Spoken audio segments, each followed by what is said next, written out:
Hello, listeners and readers of AwardsWatch.com. It's the Awards Watch Podcast, episode 340. I'm your executive editor, Ryan McQuade. And joining me today is our editor-in-chief, Erik Anderson. Are you about a size 14? Mark Johnson. Hello. Karen Peterson. Hi. And Josh Parham. Hello, hello. And we are back again, based off of what Erik just did, to do an Oscar retrospective. It's going to be a totally normal show because we're talking about the films of 1991, the year in which Silence of the Lambs won Best Picture. And this is going to be a really exciting one. I know that we just did 76, and it was a really great episode. A lot of fun on that one. And we did that one also under 2.5 hours. So we're really getting to the nitty gritty. We're really knowing how to break these all down. But I feel like there might be, more conversations today as we talk about the 64th Academy Awards. Erik, I'm going to kick it over to you. 1991. Where were you at the time in your life? What was going on in your world? Okay, so 91, I was just a young lad of 20, just a child, really. So I was times four.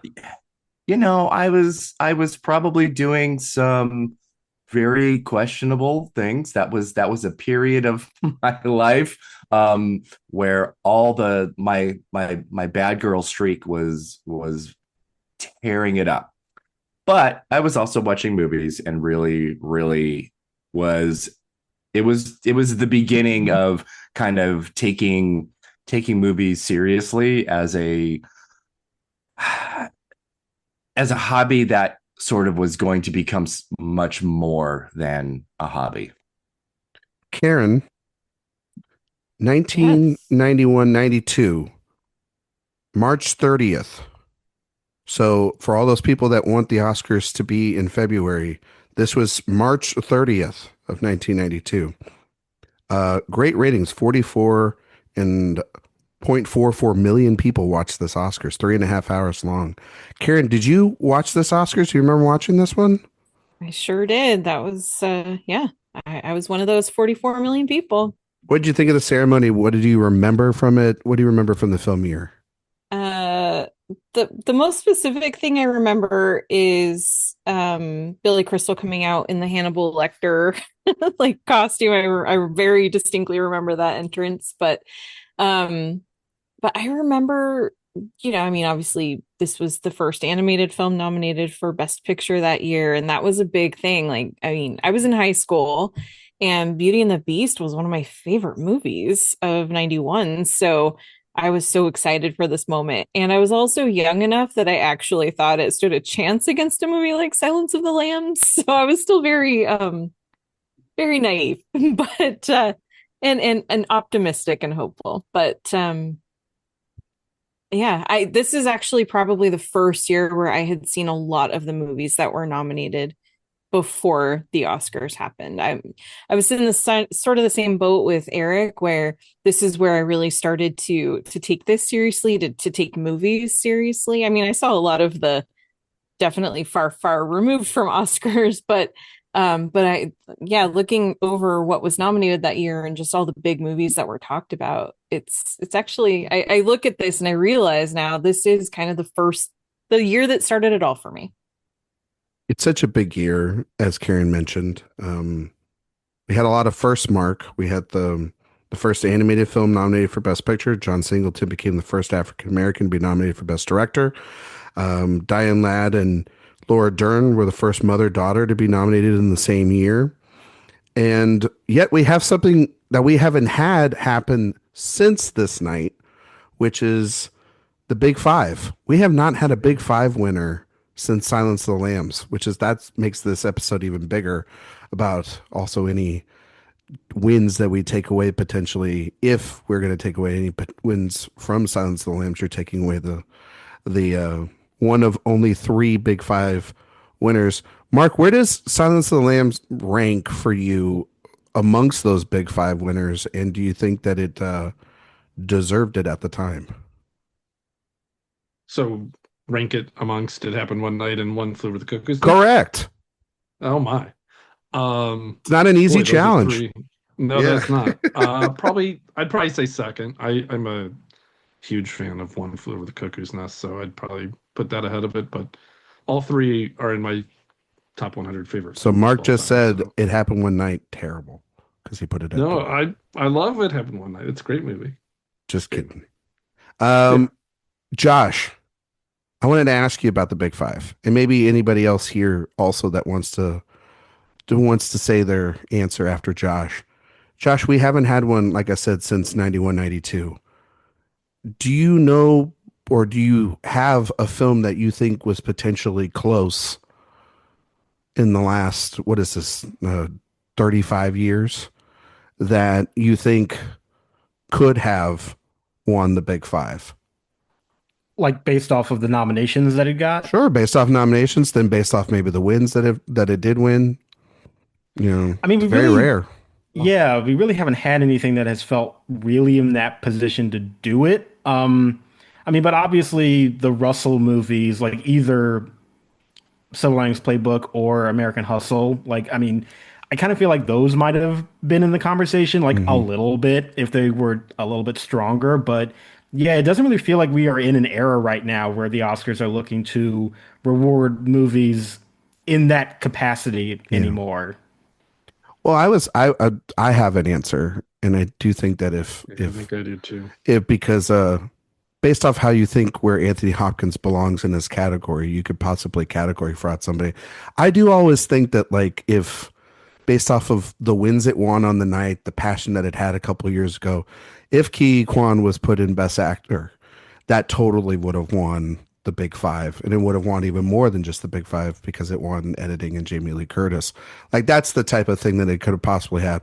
Obviously, Josh, I think you're right too. Like, Silver Linings Playbook, I remember when it was coming out at the time, was like people were hyping it up as it could do that. It was that type of film because Cooper hadn't won and no Russell was coming off The Fighter, and then Jennifer Lawrence being this discovery. Erik, did you have an answer? Well, I was also thinking that if Kwan had had a larger role and was in lead, maybe that would have happened. But I really think Fraser was a little too big of a Probably. of a front runner there. But I mean, two of the three movies have leads that are very questionable in their placement of their category if you only base screen time on it, which I find incredibly fascinating that there are only three in history and two of them are okay. Maybe The Olden Times, La La Land. The Olden Times? Yeah. Not you mean if La La Land was like a long time ago? Yeah, like if it was in this era. Yeah, well, it would have had to win Best Picture too. So yeah, I know. But it had everything. So no. We were talking about, well, you were just talking, Josh was just talking about Silver Linings Playbook. Yeah, just like, dope. What has the package to do it? It had the I do package. think La La Land, could have. The one that came to my mind first was $1 Million Baby, because I think that was just Eastwood away from doing it, and he was nominated, and there was a lot of sentiment around getting him one. That's very true. So that was the one that kind of popped in for me. Yeah, I've just been trying to think of actor and actress duos since, and it's very rare as well. Like, what is it? Where we were talking about like Nicholson and Helen Hunt, right? Was that the last one? That, and Erik would have loved that. I mean, he would have just been like, as good as it get. Helen Hunt, that's the favorite Best Actress winner. Karen, do you have one potentially that you've thought of over the years that could have won the Big Five, or you would have liked to see win the Big Five? Oh gosh, those are two different questions. I know they are. It's definitely different. But there was one that just popped into my head and popped right back out. I was thinking if they had no, never mind. I don't know. It's gone again. But I do agree with what Erik said about Everything Everywhere. I think that there was just too much momentum for Fraser. But I think one of the reasons, I'm just gonna kind of go this way, I think one of the reasons we don't see this very often is because so many films now are just, or in general, are either focused on the female character or the male character. That's very rare to have a film that really feels equally yoked between the two. And even when that happens, there tends to be a tendency to lean more toward one or the other. So Yeah, I I don't know. Yeah. I think Karen's absolutely right. That is the reason why the stories since then have been more focused on a singular person, and everyone around them is sort of supporting them. I think there could have been a scenario in which like A Beautiful Mind had, Jennifer Connelly been lead instead of supporting. Well, she And was at obviously SAG, if right? Russell Crowe Yeah. had won, and she was at SAG. So there's an argument that could have been something along those lines. God, that would have been the worst one, but could have happened. I remember when it was coming out, and a lot of people were writing articles about when in 2018 when A Star is Born, because it had the packets to do it and it had the momentum, and then it just never. I wouldn't have been mad happened. at that at all. Yeah, and then that would have been honestly that would have been big for it, and Cooper and he would have won 4 that night, which would have been crazy. But we're which is commonplace now. It's commonplace now, Yeah, just a couple of right. years later, so He just missed it. he just missed a cut. Once again, Bradley Cooper just screwed over by time. Josh, like we always do before we start playing our fun little games around here, we like to highlight one of the craft categories. For yourself, Josh, was there a craft category this year that really stood out to you? Yeah, I just want to briefly mention film editing because I just want to talk about the insanity that is JFK in that category. It is one of my favorite wins there. And that movie, I mean, we will talk about it. It Yes, we really will. is just a fever dream put to film.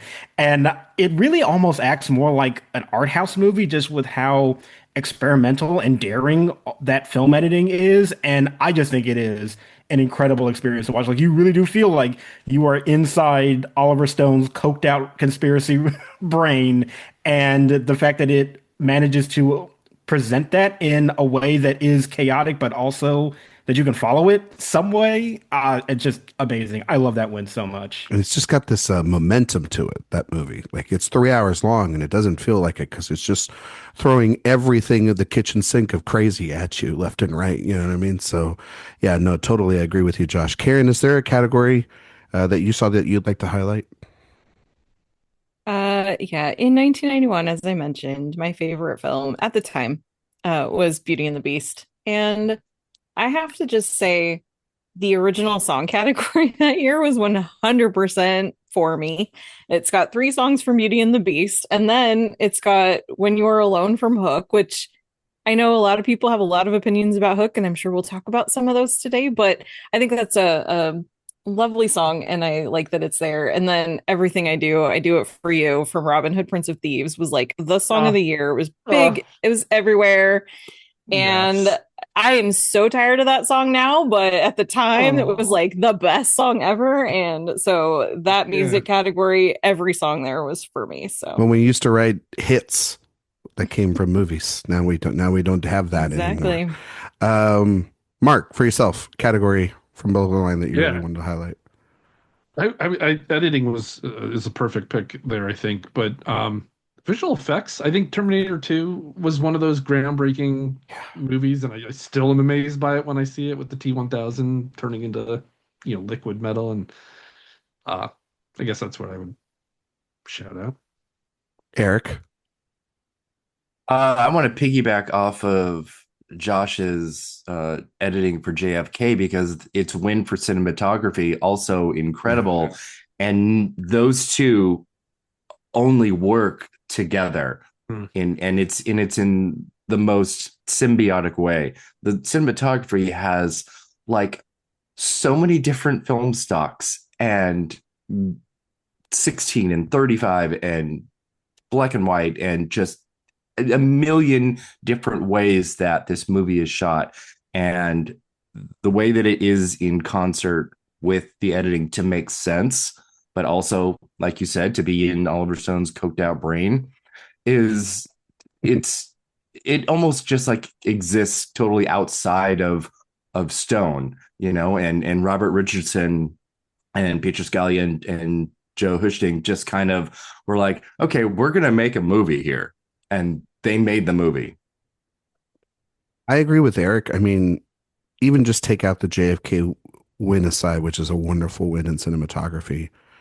the fact that Terminator 2 is nominated in both cinematography and editing is almost just as big as like its makeup and its sound and visual effects wins.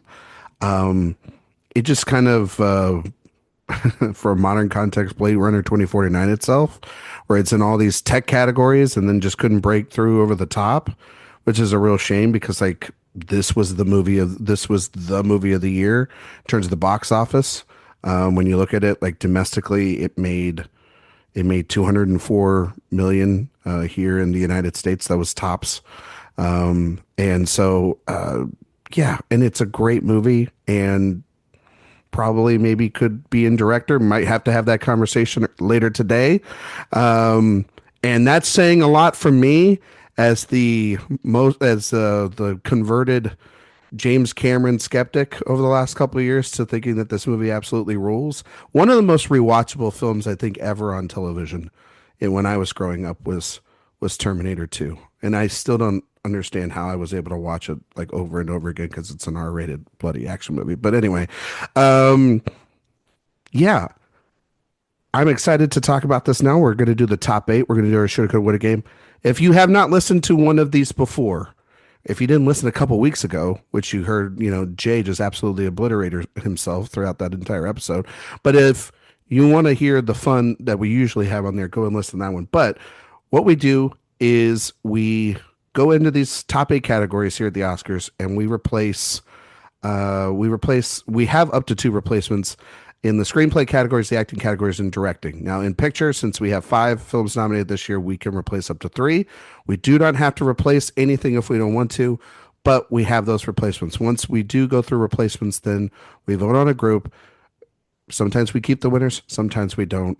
It's a fun game. There's always alliances. Josh, the keeper of the rules. We still have the bomb pick. Josh, I don't know if we're going to be using it today. I don't think it's going to be on the board. I think so. There is one category that I was thinking about it, but I don't have a strong urge to do it. And that was more so just because I had a lot of contenders, but the category itself is not weak. As we know, the bomb pick is something where we would get rid of all 5 in the category. We have not done that yet this year. We kind of forgot to even talk about it on the last episode. We didn't even really consider using that one there either. So with that all being said, we're going to start with Best Adapted Screenplay or Best Writing Screenplay based on previous or material previously produced or published, which is just stupid, just a mouthful. Karen, could you do the honor of reading the nominees for that category, please? I would be happy to. Thank you. All right. So we have Europa by Agnieszka Holland, Fried Green Tomatoes, Fanny Flagg and Carol Sobieski, JFK, Oliver Stone and Zachary Sklar, The Prince of Tides, Pat Conroy and Becky Johnston, and The Silence of the Lambs, Ted Talley, and that was our winner. All right. So what are we getting rid of, folks? Silence of the Lambs right off the bat? No, I'm just kidding. No. Fried Green Tomatoes, goodbye. Yeah, that was the first one for me. Goodbye. Oh. Taking out all the real lesbian stuff. Get out of here, Fanny Flagg. It's your own goddamn book. So I love Fried Green Tomatoes. I watched it a lot when my mom, and I agree. I love it, but I agree. So Fried Green Tomatoes out. Do we have another film potentially? Why do you want to take Prince of Tides out? I'm not saying we could take it out. I'm just. It just felt like you were like asking someone to say. I'm just asking questions. I'm moderating this conversation. That is all I'm doing. I don't think I ever saw Europa, so I don't. I have. It's great. It's a great film. Okay. Yeah. Inspired nomination. I don't want to kick out inspired nominations. Okay. No. Cool. No. Just me personally. No argument. It's actually a really cool nomination. Honestly. Yeah. Okay. If we were going to kick something else out, I do think The Prince of Tides would be it. I think that's very clearly the next Josh, one. I think Karen's face says a lot right now as to whether I'm just saying if we were going to. We said if we were. But if we gotta make sure we listen and use our skills today, folks, to just hear everything within the sentence. If we were was what was said. If we were. I mean, it depends what we would replace it with, because there are a couple that I think I would put above it. Mark, including Karen's favorite movie of the year, or at the time favorite movie of the year, I would put it above it. Beauty and the Beast. Yeah. Okay. All right. Well, that's an option. We can put that notion of the Prince of Tides to the side, and we can talk about the films that we would replace for our one spot that we have open. And if there's enough passion, then we open up that conversation again, like we always do. So, Mark mentioned Beauty and the Beast. Is there other films, I assume, that will be Naked Lunch? Naked Lunch.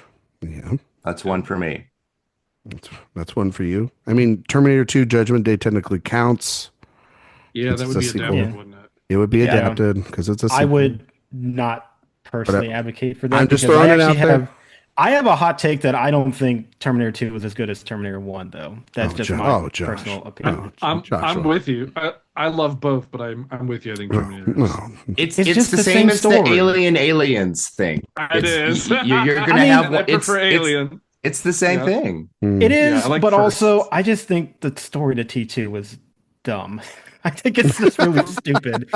And I think it's fun, but if you really just take a step back, I just think they just dumbed down the first movie so much to get a sequel, but it's still a good movie, but I would not highlight the screenplay personally. I personally believe most time travel stories are dumb. It's just a matter of how cool do you make it look. Yeah. But I think the first one has some grit to it that I appreciate a little bit more. But, listen, Back to the Future is a terrific screenplay. I don't want fantastic. One adapted screenplay that I had on my list was Father of the Bride. Yes. Especially when you compare it to the original. I think adapting it into a 90s aesthetic and story and making it a lot more female centric and focused, I think more feminist, definitely. I think it's great. Karen knows the way to my heart to nominate Nancy Myers at all costs. So always Nancy. Always Nancy forever. I agree. That was on my list here. Any others? I also had Cape Fear on my list to throw out. Me too. Yeah, me too. What an adaptation. Very good adaptation. Yeah. Crazy story about that movie, about that. It was almost Spielberg, and then Scorsese and him did a swap, and Scorsese gave him Schindler's List. Yeah. So, yeah. Yeah, I want to see Martin Scorsese's Schindler's List. Sorry. No. Yeah, no. And I don't think I want to see with Harvey Keitel and Robert De Niro. That's what I want to see. That's what I want to see. Yeah, and I'm with Mark. I don't think I want to see Steven Spielberg's Cape Fear. Well, the list is good. You talking to me? Yeah. I can only imagine how terrible that would You want to see my list? I'll show you my fucking list. Want my list? What am I, a clown? Do I amuse you with this list? You think it's funny? It would be awful. That would be Pesci even more. Pesci would be. What's crazy is Schindler's List would have a lot of Rolling Stones needle drops at that point. No, Pesci's got to be the Ben Kingsley character. Yeah, exactly. He's 100%. Harvey Keitel is a Mongoeth, or however you say. 100%. Yeah. Oh my god! All right. So there's just one other. We just casted a movie that we had no business doing. That's just exactly. Not even for this retrospective. Wow. Bring us back, Josh. Yeah, I just want to throw out one other movie that not serious contention, but this is the year of my favorite Star Trek movie, and that is The Undiscovered Country. So I just want to throw that one out. Which one's that one about? That is Kirk and Spock get framed for a murder, and it's not the Wales one, is it? No, that's Voyage Home. I like that one a lot too, but Undiscovered Country is, I think, very, very good. I'm just making sure. That's all. Just asking the right questions. Got Iman in it. She's in that one. Okay. All right. Well, we got one spot. Throw out a bunch of names. So we got maybe 2 spots. Man, no, maybe 2 spots. Mark said it, Karen, not me. What are we thinking, folks? Erik, what are you thinking? If it's one spot? If it's one spot.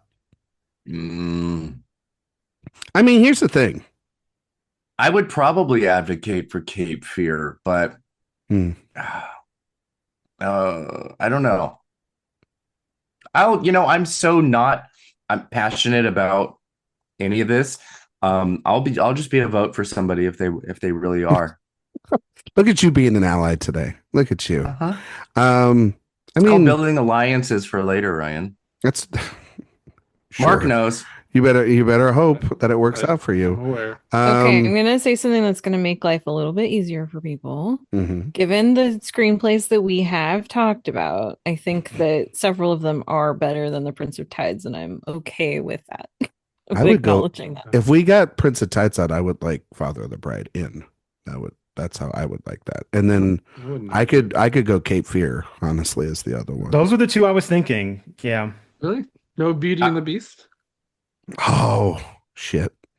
Well, the thing is that Beauty and the Beast, Okay. like it's in a Best tale as Picture old as lineup. I don't think time, we're man. dropping it. I don't imagine there might be too many other places for Father of the Bride. Shut so up, I Mark. think that's It's a good. tale as old as time. Using that as your argument. I mean, there it is. It's so It's fair. right there for you. It's so fair. No, I think Josh is right. I love that idea too, but I love Beauty and the Beast, and I will want it like other places too. But as far as the screenplay goes, it's already softened to be a G movie, so I don't know about that as What like did you want? where The I would- hardcore R Beauty and the Beast softened for a G I rating? didn't What are you? say that. That's what it but- kind of, that's what you. I mean, kind of she imply. is fucking an animal. It is bestiality. Yeah. Let's All be right. real. Let's be real. Mhm. Yeah, and Yeah. she's being Stockholm syndrome the whole time. I mean, come not on. not a feminist story Yeah, there. exactly. So, but yet, let's throw Cape Fear in. Let's do that. Okay. So I think What I Okay. want to say, since we are talking about adapted right here, Yes. is Yeah. that all three that we're talking about, Father of the Bride, Beauty and the Beast, and Cape Fear, are adapted from,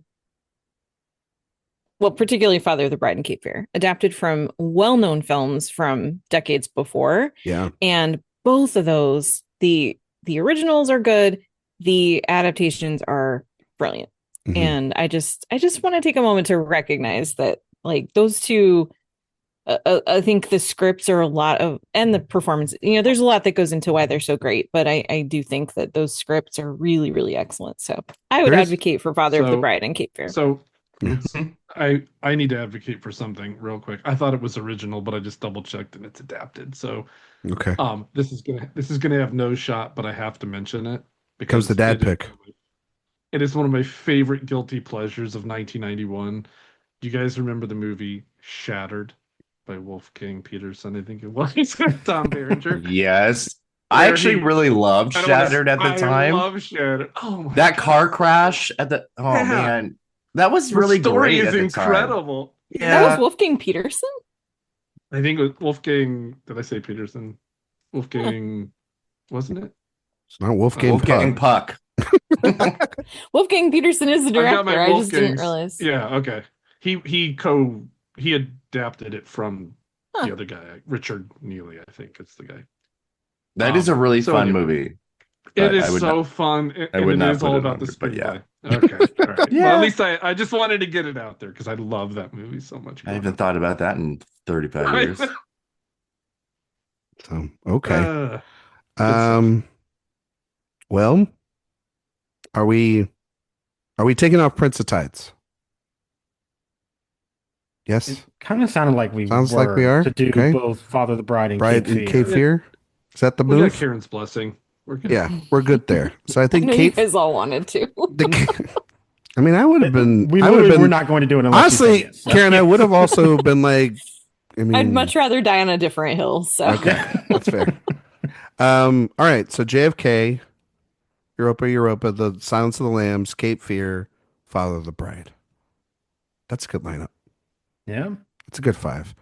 Karen, start us off, please. What would you give the win to? oh no. Forgot about that part. Yeah, you forgot about the part where we have to decide. Oh man. I think given this, I would vote for Father of the Bride. All right. Erik? Oh, Silence of the Lambs still takes it. Yeah, because you're quoting lines at the top of this episode. Well, that's what we normally do. And then me being the only one to do it, I was like, okay, I sound like a crazy I didn't know the person. game. To be fair, I haven't been here in a while. Yeah. I didn't come prepared. That's all right. You Oh guys my don't God. have to do it. No one's forcing you to do anything you don't want to do. But it is funny that we just singled out Erik in order to do it. Let's just It's start awesome. over. Start it from the Start top. from the We'll do beginning. this right. Anyway, episode 340. You're as crazy as your mama. Yeah. Oh my God. Mark. Yeah. I definitely Silence the Lambs for me on that. Josh. I actually was going to vote for JFK here. Oh. I do like Silence of the Lambs, and there will be plenty of other opportunities for me to vote for it. But I do think, kind of going back to what I was talking about, the editing, that is a movie that is very dense and complicated. And I do appreciate how that screenplay has to lay out all of this information to you in a way that is fractured, but you still have to kind of follow it at the same time. And I just think that is a little bit more impressive to me than Silence of the Lambs, which is still a good like structure to that story, but there's still also some things about that story that I have some issues with. I won't lie. So I don't have an issue with it winning, but I do think for me personally, I do prefer JFK. Okay. So JFK, just an absolute like fever dream of a screenplay. The movie's wild. And that's why I love it so much. Father of the Bride being in here complicates a lot of things. It may not be my favorite Nancy's screenplay of her whole career, but Karen's absolutely right. Like the way in which it's to me the definitive version of that story, and what Nancy Meyers is able to do and bring to that entire universe, as well as even with the sequel, is great. I mean, but I'm gonna go with Silence of the Lambs. And if you've ever, I mean, that book is good.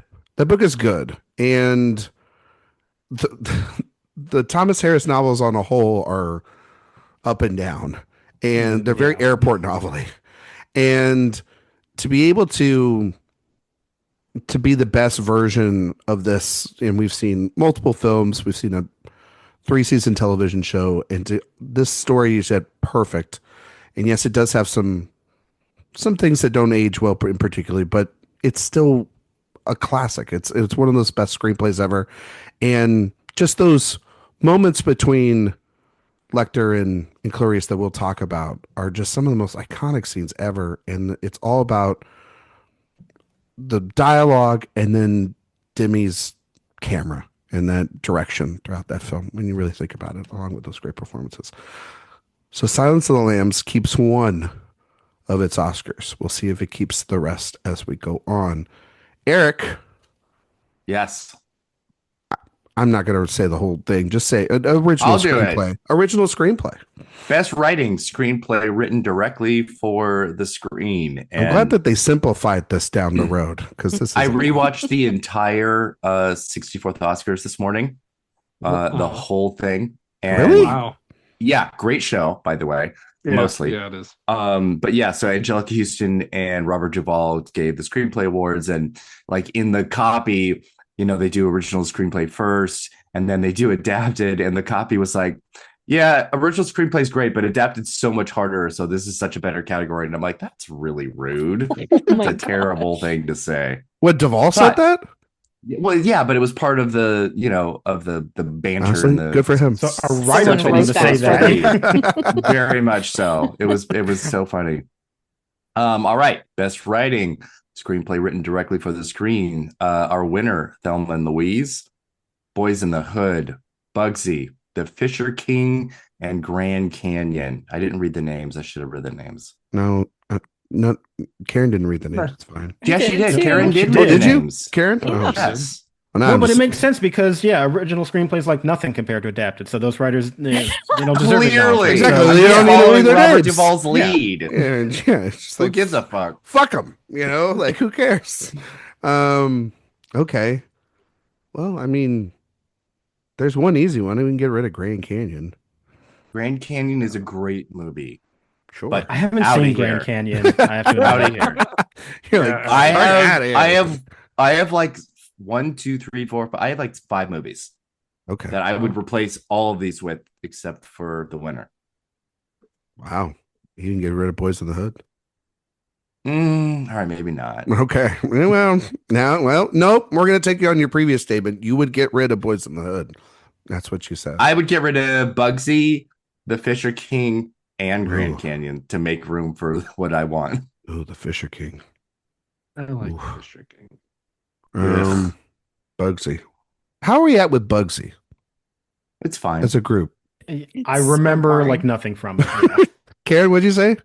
It's so boring. Yeah.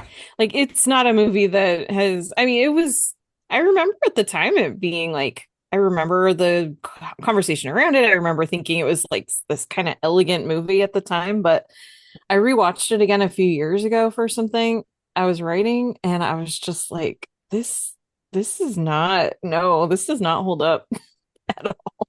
It's one of those where, like, they got caught up in the Beatty, because like Beatty was just like Oscar catnip, and this thing gets kind of caught up in there because it's not him. It's Beatty and Benning and and Barry Levinson and this big cast, and oh my gosh, it's just such a boring movie.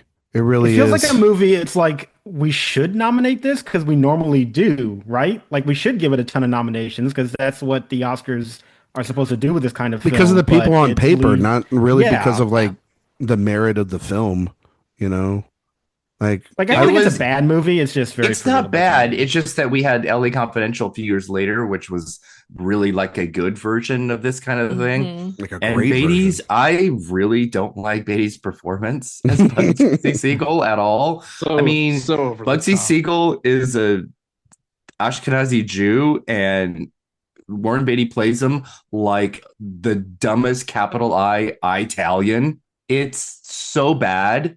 Was he It's also too bad. old for this? Yes, That's he's the too old for running most thing. things he does. Yeah, I mean, that's Josh, like with most Warren Beatty roles. I was He's just too gonna old say, for it. Yeah. If we learned anything on Director Watch this year from Yeah. our Warren Beatty series, is that he's too old for every role he's ever Yeah. played. Some good, some bad. Yeah. I'd be willing to get rid of Bugsy out of this category for the second. Hell yes. Yeah, I removal. was saying Bugsy. That was my first out. Yep. Karen, are you okay with that? Mark, you okay with that? Yes. sure. Okay. Then we have to replace it with 2 films. Warren Beatty, by the way, was 54 when he played the role, and Benny Siegel died at 41. So Mhm. a little bit, There you a go. little bit past the age. It range. shows. Just a bit, right, Mark? Just to. Oh, that's right. We can only get rid of 2 because Yeah, it's can only the get rid of regular 2 categories. That's Yes, sir. bullshit, but all right. Nope, that's the rules. I know it is. Take it up with Josh. Those are Good your vomit. rules. Take him up with Josh. He's the keeper of the rules. You came up vomit. with the rules. Josh is the keeper of the rules. Go take it up with him.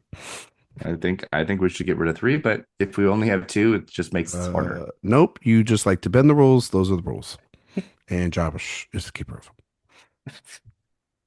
So Grand All Canyon right. and Bugsy, right? That's Correct. probably what we're Yeah. doing. So let's throw some films out there. All Eric, right, you well, said you had number- 5 films. Throw them out.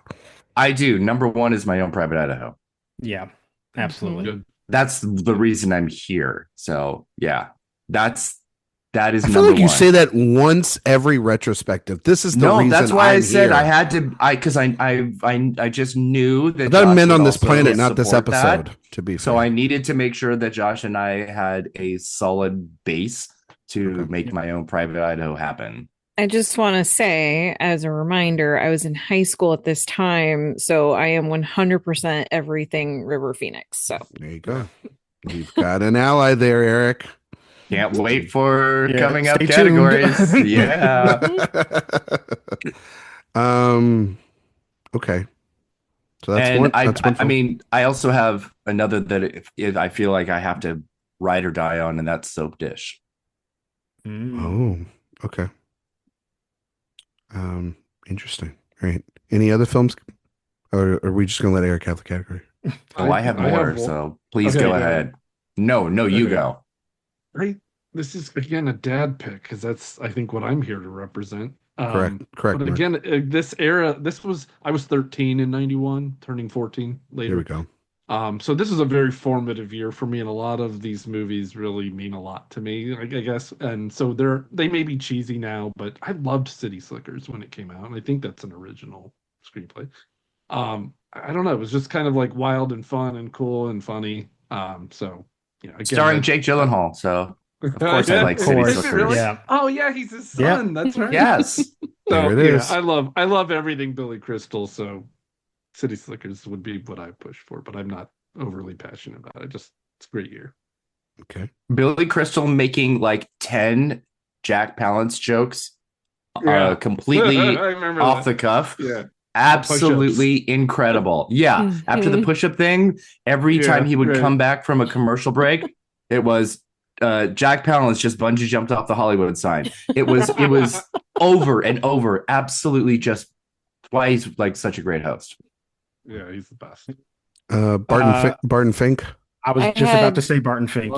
Yeah. Crazy that it's not here, honestly. Yeah. One of my favorite movies. Yeah. I'm going to throw a movie out. We watched it a couple of years ago on Director Watch. I know that this is a very controversial film because it was at the time when it came out. I think this movie is wild and I liked it a lot, but Shane Black goes a long way for some people, and that's The Last Boy Scout. I would throw that out there. Exactly to that point. Love it, dude. There's so many fun 90s movies in this year that that's a bad movie. No, that movie rules. Oh, they're all bad. They're all bad, but they're fun. There's so many fun ones. The only thing of note that movie has is at the time it was the highest get for a screenplay. Yeah, because it's coming off of Lethal Weapon. Yeah, it was the most paid for a screenplay ever. He turned down the Lethal Weapon 2 script so that he could write that, essentially. And Lethal Weapon 2 was a great movie, so here we are. Well, this is too. Probably for the Weapon 2. What else? Anything else? LA Story is also I love that movie. That movie is it's genius. Mm-hmm. The earthquake when everybody's like moving along during brunch. Oh my God. It's Sarah Jessica Parker with the spelling of her name. I love that movie so much. Big S, little A, little N, big D, little E, big E with a heart around it. Just incredible. Oh, I love Is this such a tough year to do this Oscar wise? Because a lot of my favorite films are like, I would not nominate for Oscar, but they're so fun and good. So, like, what about Bob? Yeah, right? What about Bob's another? Talk about a quotable movie. Oh my gosh. Right. Yeah. So Mark, you're a person that separates best and favorite as two different things. I am one of those assholes. Yes. Got it. All right. We've had many discussions about this. Karen knows. Yes. Yeah. I'm with him on this. That's the thing. But this is kind of the purpose of this show is to advocate for our favorites. Yeah. In that way, isn't it? Sometimes my favorites are like I would advocate City Slickers. I would vote for that for screenplay, but I understand that that's probably not going to get in. Jack Palance won. Of course, it would be worthy. I think that's a completely worthy pick. Yeah, I think that's borderline. I'm not going to vote for it, but it's a worthy pick. Sure. I like to throw out for what you like. We throw. I mean, I just throw out The Last Boy Scout, and Erik just rolled his eyes. It doesn't matter. Exactly. There's no wrong answers except I threw out Shattered, which I'm guessing most of you. Exactly. There you go. Shattered. Just like that was like for me and Mark only. Hey, you never know. You never know. You throw something out there, and you're like, "Whoa!" Everyone's like, "Wow, okay, I would do that." You never know. If you want just an easy, fun movie to watch, go watch Shattered. It's trashy, but like in a really fun way. In a 90s, like it's not a sex thriller, but the vibe of it is well, there is some. It is sex thriller vibes in the peak of the early 90s. Like it's that Basic Instinct. Sliver kind of absolutely. I admit I have not seen it, but you have sold it. The Clash for just me. Tom Berenger's really good. He's so good. Good. I love it. Yeah, again, that car crash is amazing. Anyway, I would like to. I'll throw out The Double Life of Veronique. It qualifies this year, and Great it's choice. a wonderful film that we talked about last year on Director Watch, and yeah, Kieslowski is incredible. It won't be the last time I also put that up for consideration today. I'd also throw out City of Hope and Life is Sweet. Oh, because Life is John Sweet. Sayles and Mike Lee are oh my God. Life is Sweet. Oh my God. Those were two of my directors early on that I was just like, oh wow. This is Karen, this is you really are different. Right. What about Bob's Incredible? Yeah. What a hilarious movie. Defending Your Life. Does that count this year? Is that this year? Wait, is that 91? Is that 91? Did that come out in 91? Oh, that's dangerous because just gotta double check and make that sure. movie so much. I see it on the 91 list. I gotta just make sure it was released during this year. Yep, April 5th, 1991. God damn it. Yeah. Well, what a great film. Now we're in trouble.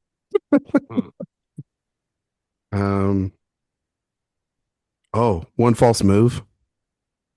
Which is a great film. Movie. If you've ever seen that one. So I think we know one of our two, I think, that's replacing the two we're removing, which is my Own Private Idaho. I think that has at least, it sounds like 4 votes going for it, right? Does it? That's for me. I would put My Private Idaho in there. That's a great movie. Yeah, that's a 5-star movie. What are we talking about? Yeah. Like, it's a masterpiece. And then we all reacted to Barton Fink pretty vocally. Oh, okay. I'm not against Barton Fink. It's a good choice. Those were my top 2. Okay. I'd be pretty happy with that.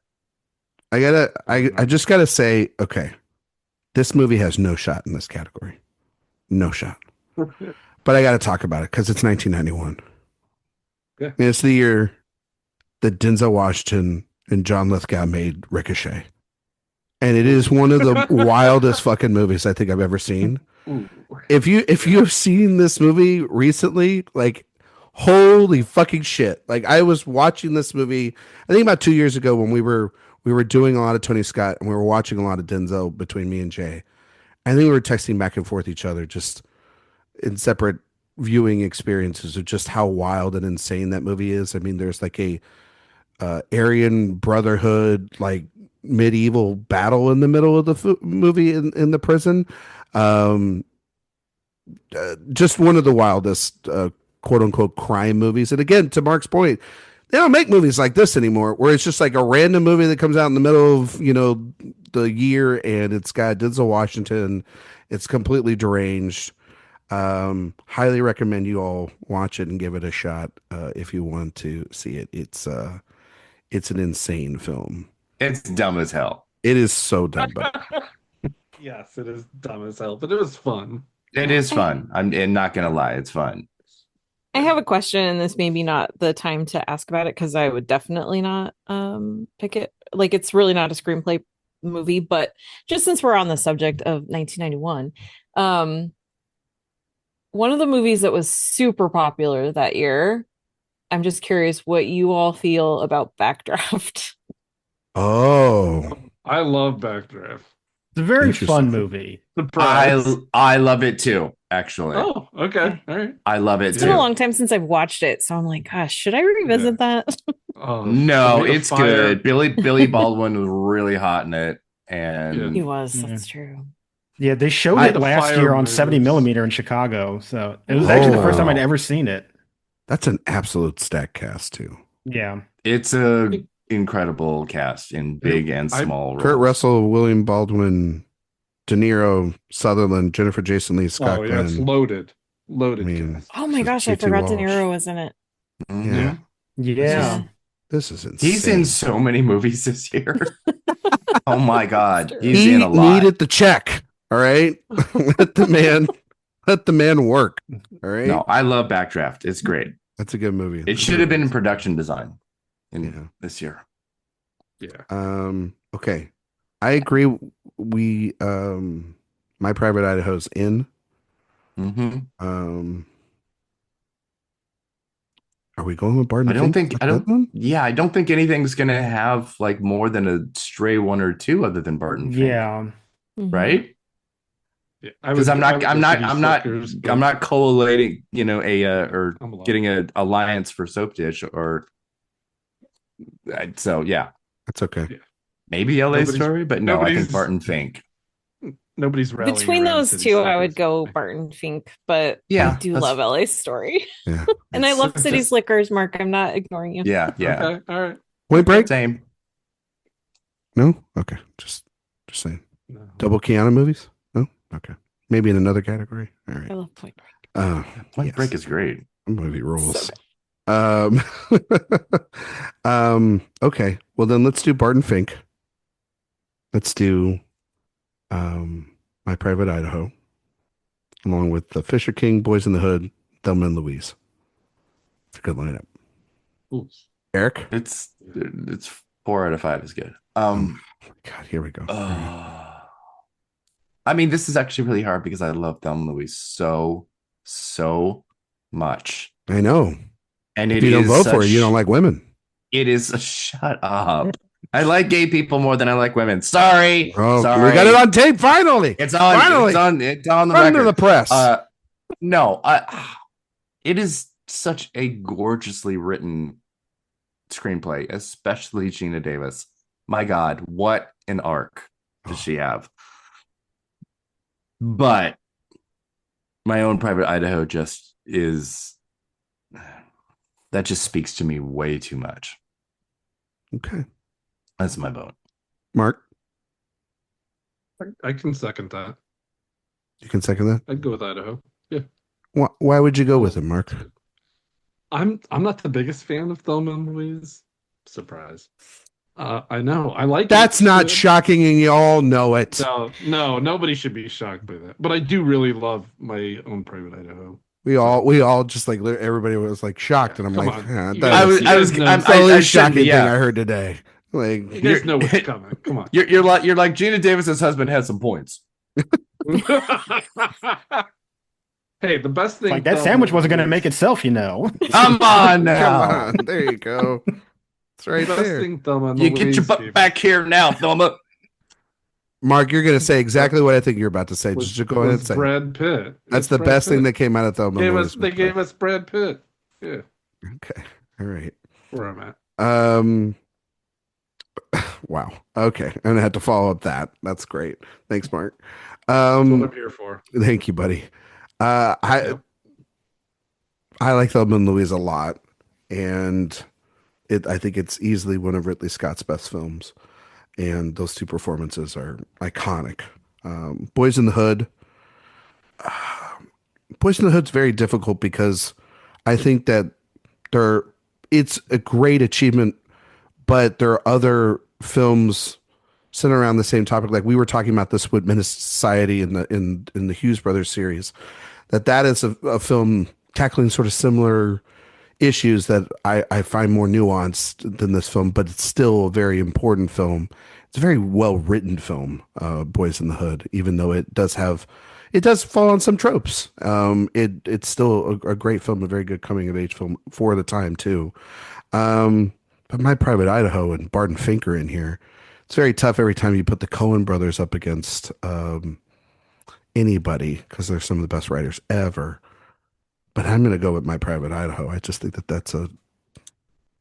it's Gus Van Sant's masterpiece, and one of a kind, very unique film. Love it. And the Criterion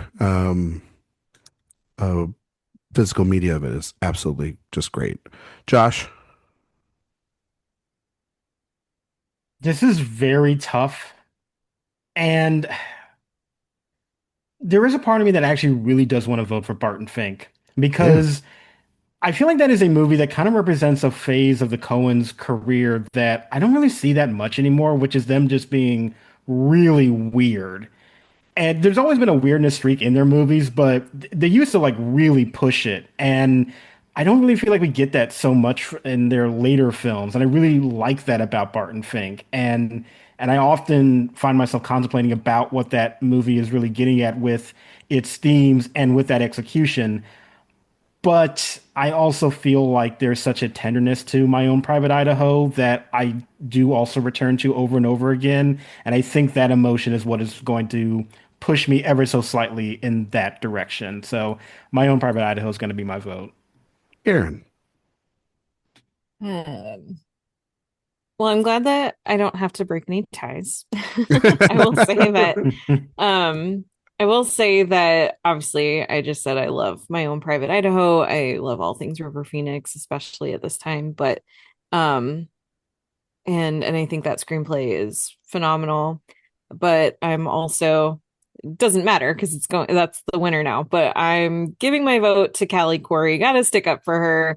Thelma and Louise is excellent. I love that movie so much. I love that script so much. And she never went back to the Oscars, so I would vote to keep it with her. It's a good choice too. It's a great choice. Don't listen to Mark. Listen, I was looking at my ranking for that year, and Thelma's it's in my top 10 of the year. Well, there you go. I don't dislike it. Wow. I just like a couple other movies. We're making progress. So. My Private Idaho is the winner of Best My Original. Own Private Idaho. Thank you, Erik. I was just about to say, will you please say it correctly? The B-52s would be furious if they heard that. Yes. That's true. Mark, Best Supporting Actor.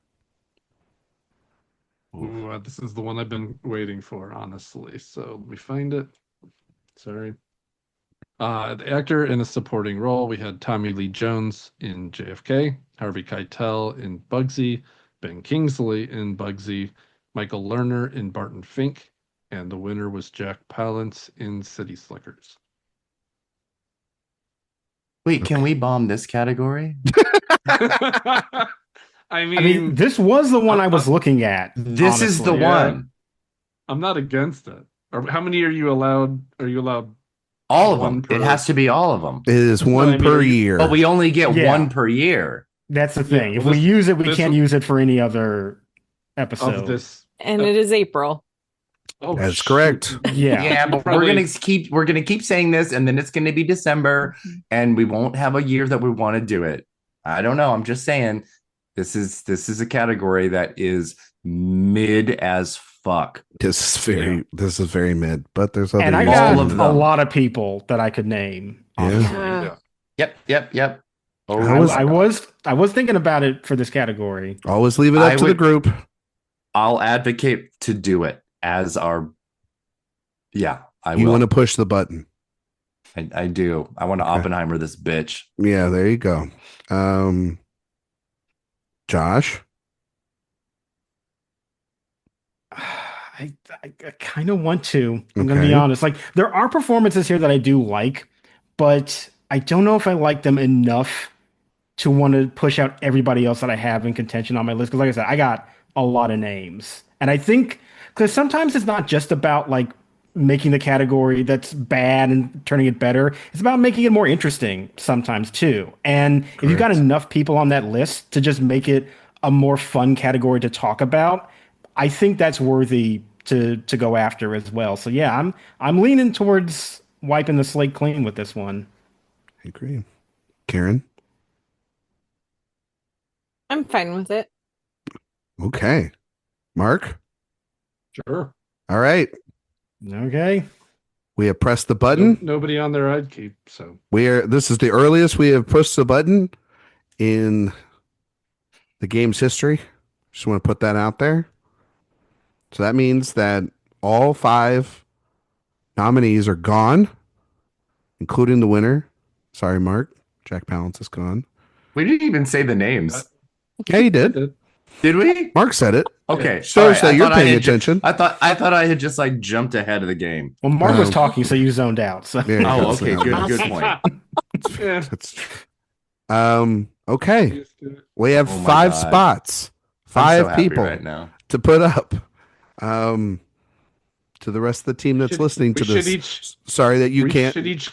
We should each get one. Is that what you're gonna say? That's what I'm gonna say. We should each get to pick one we love. I think a lot of us are gonna have the same though. You don't know.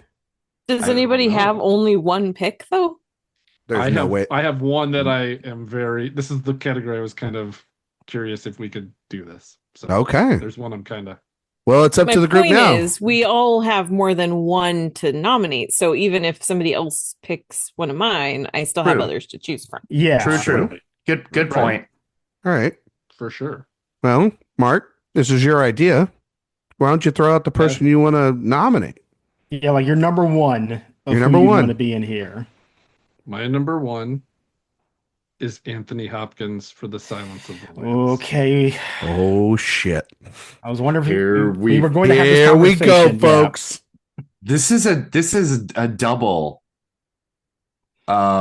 This is going to be some unprecedented It'll give you, shit. listen, if we put him in here, it'll give you more room to pull out in the other one, because that wouldn't count, I think, to the two we removed, because it by default would be Oh, removed. shit. Here we go. Now Right, Mark's Josh, trying to with play your rules? semantics. Josh, We're not really pulling them out. He's already removed, so I don't think he should count toward the two you pull out.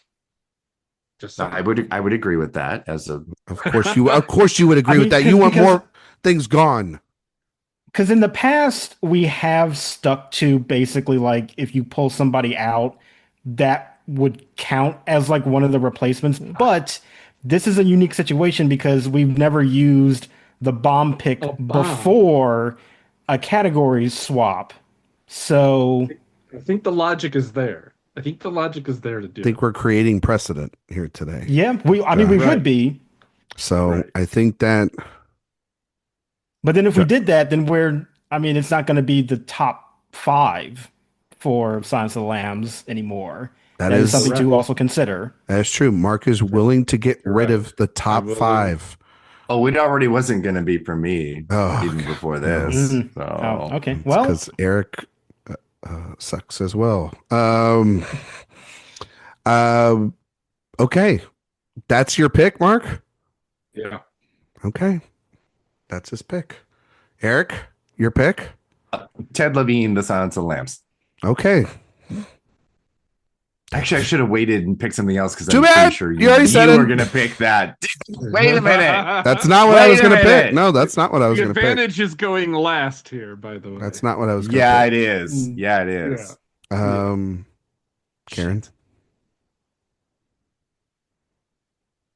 Christopher Lloyd, The Addams Family. Oh, that's awesome. that's great. A great pick. Wow. He's terrific in that. That's Josh? oh man, this is so tough because I have so many names that I would love to be in here. But I am going to go with somebody that I do love this performance. It's a very small role, but every time I watch it, it just fills me with so much joy and delight. And I'm going to say Michael Jeter in The Fisher King. Oh my God. The one performance that should have been nominated from this movie. That is why I wanted you here, Erik. Because I wanted to advocate for that in front of you. My God. He is so fucking incredible. Lydia. I can't. I love it so much. God, this is tough. I'm going to throw out some people that I'm definitely not picking. I thought about Rip Torn for Defending Your Life. I think he's great in that movie. Yeah, he is.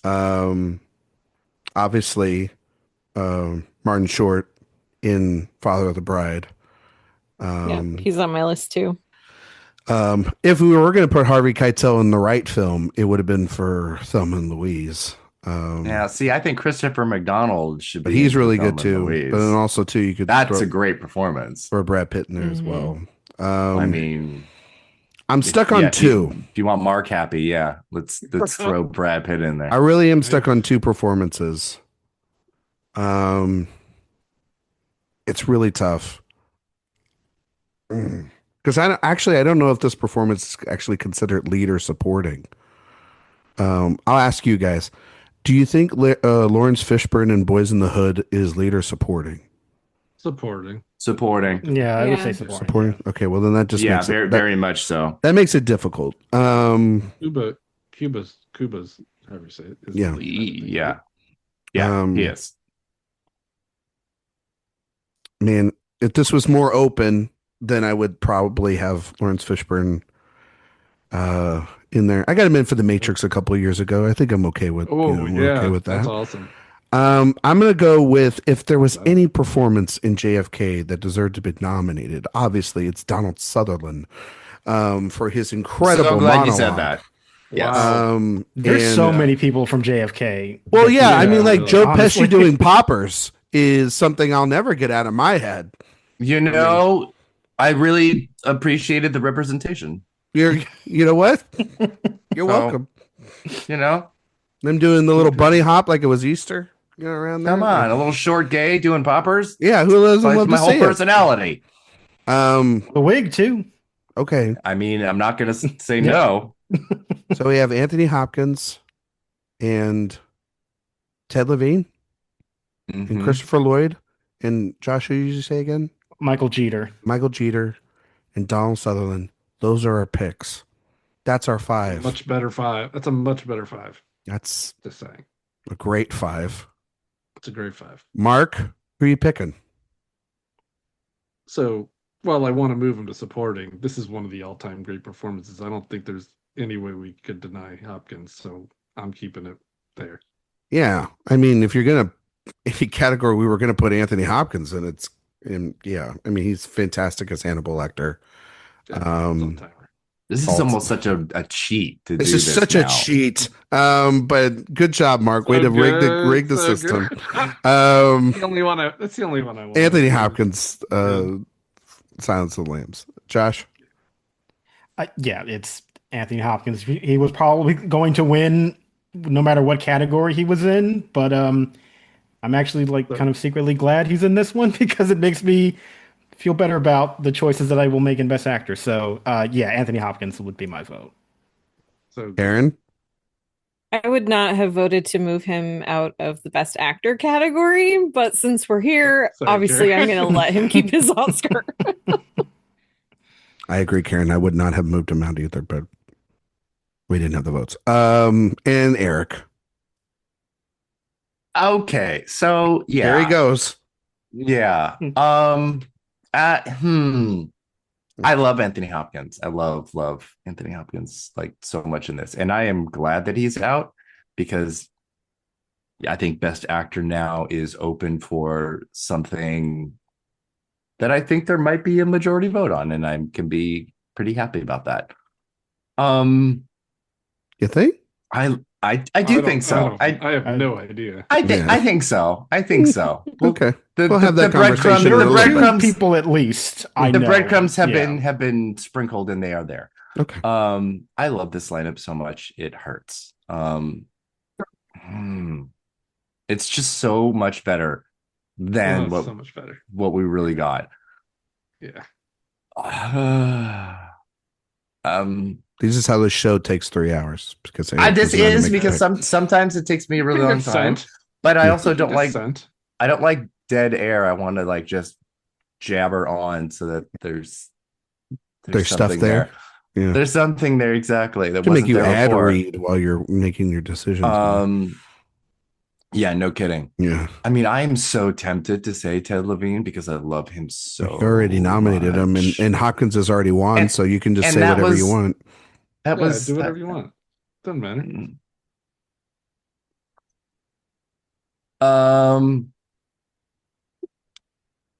Okay. No, actually, it was such an inspired pick that I'm gonna go with Michael Jeter because I'm keeping this shit gay.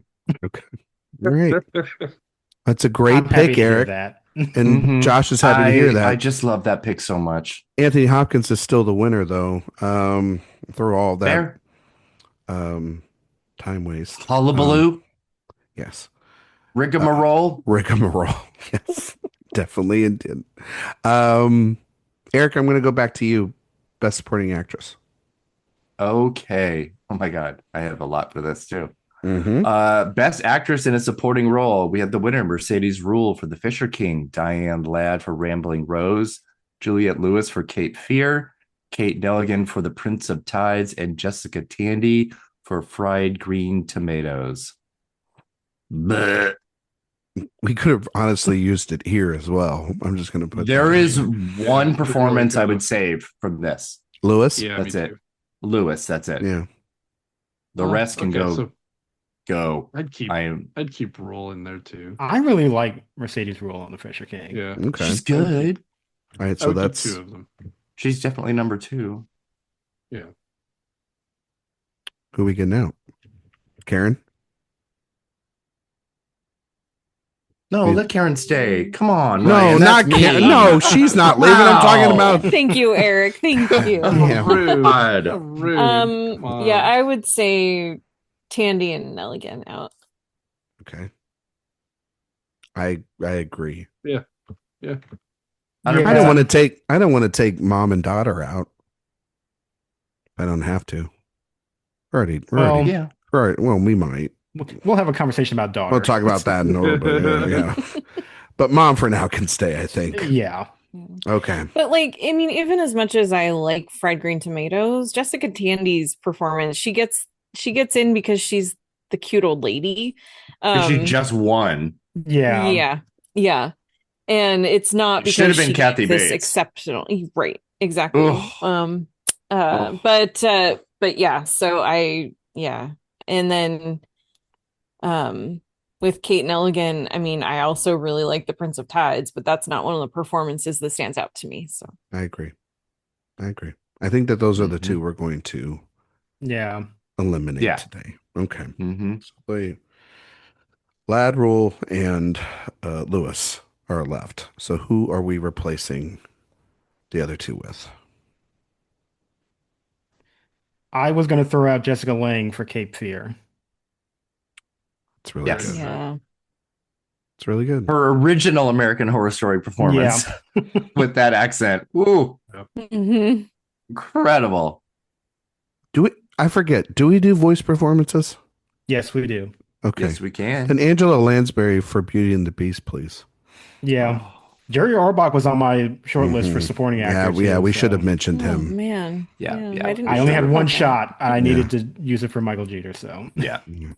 I would not have voted for Jerry Orbach, so yeah. Yeah. Well, that's just rude. He's so good.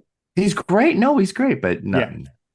I'm gonna push for maybe an unconventional nominee here. Here we go. Linda Hamilton for Terminator 2. You're in the wrong category, buddy. We're gonna talk about that. Yeah. If you're gonna pull you're him not out, doing this shit all She's episode. supporting. She's not supporting, and you know it. I think she's lead. No, she's Okay. lead. You Really? yeah. You got She's your not one around win. for like the first half of the film. All right, fine. No. Save it. Fair. I'll push her for lead then. Fine. Okay. Dan Keaton, Father of the Bride. Just throw it out there. Brooke Smith, Silence of the Lambs. Oh. It's fucking great for a little performance. Yes, she is. The original American Girl. Yes. Hell yes. Sorry, Chase. I will also advocate for Lily Taylor in Dogfight. Ooh. Oh yeah, I didn't write it down. I was trying to remember what movie I was missing. Yeah. Oh God, she's so good. Great. Mm-hmm. So is Phoenix, but she's great. Oh, I was going to talk about him in just a minute. But... Mm-hmm. Oh, and also Kathy Moriarty for Soap Dish. I'm going deep in for Soap Dish. I go Cinda Williams for One False Move. Yeah, great. I think she's incredible in that movie. She is. I love that movie. I'm gonna be the only one that just mentions that movie today, but that's okay. It's fine. And I don't know if anybody has seen or remembers the movie Impromptu, but I really do like both Emma Thompson and Bernadette Peters in that. I think they're both very good. Probably like Emma Thompson just a little bit more, but good performances from the both of them. Erik, anybody from Soap Dish? Yeah, it's Kathy Moriarty. You did. Okay, I'm sorry. Yeah, she's of the supporting actresses. Yeah, I love Whoopi Goldberg. She's really good. Whoopi's great, but Kathy Moriarty is incredibly funny. Yep. Trying to see anything else. Mark, you got anybody else? No, I know the 2 I would pick, but I don't have any other nominations to mention. Okay. I would throw out Sarah Jessica Parker for LA Story. There you go. Oh my God, so good. Julia Roberts for Hook. You know what? She had a great time on that film, from what I heard. Yeah, well, Where she not with that wig. Glenn Close and Absolutely Hook? not. I was gonna say Glenn Close and Hook I would put before Julia Roberts. There you go. Shout out to Kevin Jacobson. Um, trying to think who else. I think that's it. I think we're good. Okay. Who are we voting for? Got a lot of names. A lot of names. I'm advocating the strongest for Lily Taylor. So if I can get anyone behind that, that's where I'm putting my chips behind. I second the motion. Okay. Mark, Josh. I liked the Jessica Lange mention and the Brooke Smith mention. Okay. Josh. I was Jessica Lange, and I was more so thinking about Moriarty. I thought that's where you were gonna go. Well, I just picked one to kind of like throw out there, but yeah, I mean Moriarty would be. I love comedic performances, getting in screenplays and everywhere that we can do that for them. Plus, getting Ted Levine and Kathy Moriarty characters in, so problematic. We're in the 90s, baby. Yeah. Let's do it. Okay. I'm good either way. I mean, like, this category is very open. I'm open to whatever you guys select. You guys have my vote of confidence. So Karen and Erik, you were mentioning who again? Well, we have three people with 2 votes each. So you do have to make some choices. Oh, I have to make choices. Kathy Moriarty, Lily Taylor, and Jessica Lange all have 2 votes. Well, let's just go with Taylor and Moriarty and not have to give it to Jessica Lange. Let's just do that.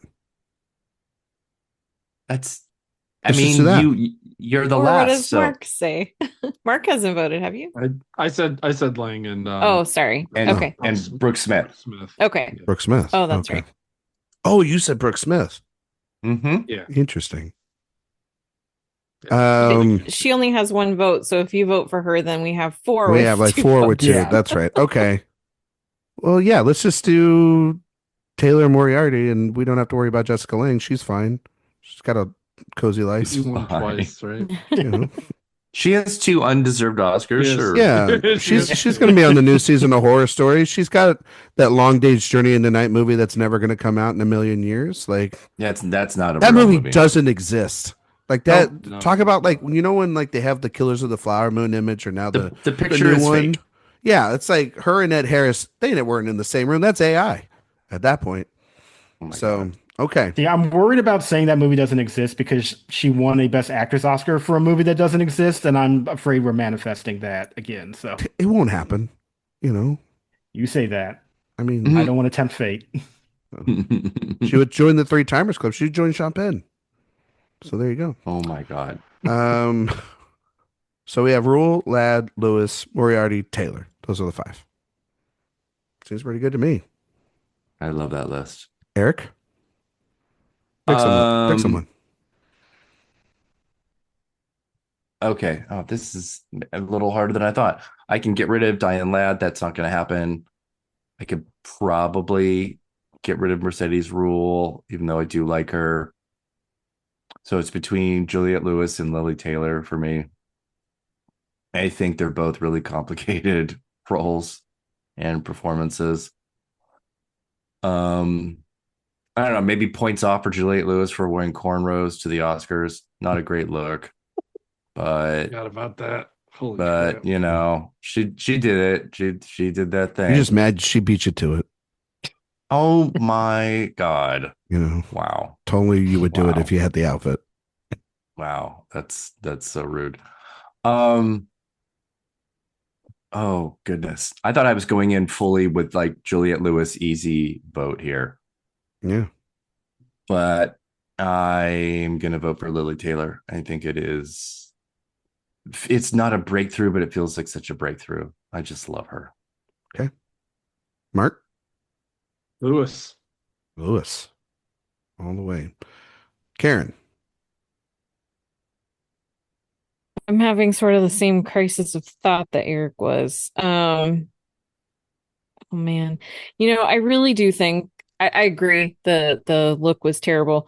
I really think Lewis should have won that night. I've thought that for 30 years, 30 plus years. I'm happy that Taylor's in the category. I'm voting for Lewis. That's the right choice, really. Josh? She should have won. Yeah, I will agree that I think Juliette Lewis is playing a very kind of difficult role to really like nail down, and I am amazed every time I watch that movie that she's able to pull it off. And yeah, I would vote for her, not her hairstyle, but the performance, yes. I caught up with Dogfight last year when it was on Criterion or released on Criterion. Yeah, it's in the Criterion Collection now. It's in the Criterion Collection now. And I just thought it was incredible.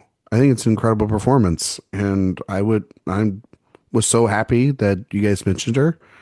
And I mean, Lewis, I mean, I'm not going to knock her for what she did to the Oscars. I was just having some fun. But I do agree with Josh. Like, that is such a difficult performance. I mean, that scene with her and De Niro at the high school on the stage is, I mean, my God, it's the signature scene of the film, and she's incredible, and she's holding her own against Robert De Niro, which says a lot. But I would vote for Taylor. I think that's such a wonderful performance, and I wouldn't call it a breakthrough, but it definitely is something that put her even on a bigger map and bigger trajectory of her career. And she's great opposite River Phoenix in that film. Basically, anyone at this time, if you were making movies with River Phoenix, you were probably making the right choice. And it's a great gem that I think, now that it's in the Criterion Collection, people can start watching it, because it really is.